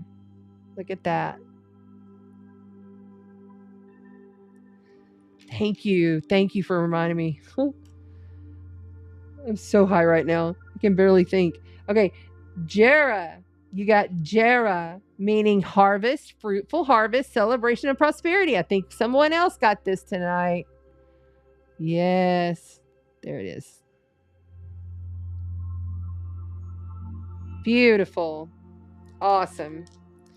Thank you. I love you so much. Do not forget to do all of the things. Like, share, subscribe. Remember, you could win a $300 value package. All of the description of every bit of the winnings is below. My Venmo, my PayPal, everything is below. If you'd like to give a donation, it would be great. Do give friends and family so I don't require or acquire a fee. I appreciate that. You are all so very precious to me. Thank you so much, especially the moderators. My God, I couldn't do this without you. Y'all are awesome. Thank you so much for the reminder. Don't forget to like, share, subscribe, the giveaway, and come back on the replay. Even though you're here, and I love that you're here, you got to get on the replay because that's where I go to collect your names. So, all right. I love you all so very much. don't forget, this giveaway is a awesome giveaway, and we're going to give it away in 2 weeks. So we're only 2 weeks away. So get in there. And if you share, be sure you tag me. If you share, you can just tag my name in the comments on your share. If I don't catch it, normally I'll catch it on Facebook. If you share the video out, I'll give you an additional vote. Okay. All right. Good night. Love you. Thank you. Sweet dreams. See you soon. Walk in the light and spread the sparkers. Spread the sparkers. I'm high. I'm not kidding you. It feels like I've just done a bunch of weed or something, but like I need to close the circle. These guys in here are having a good time with me at this point. Wow. What a night. Love you.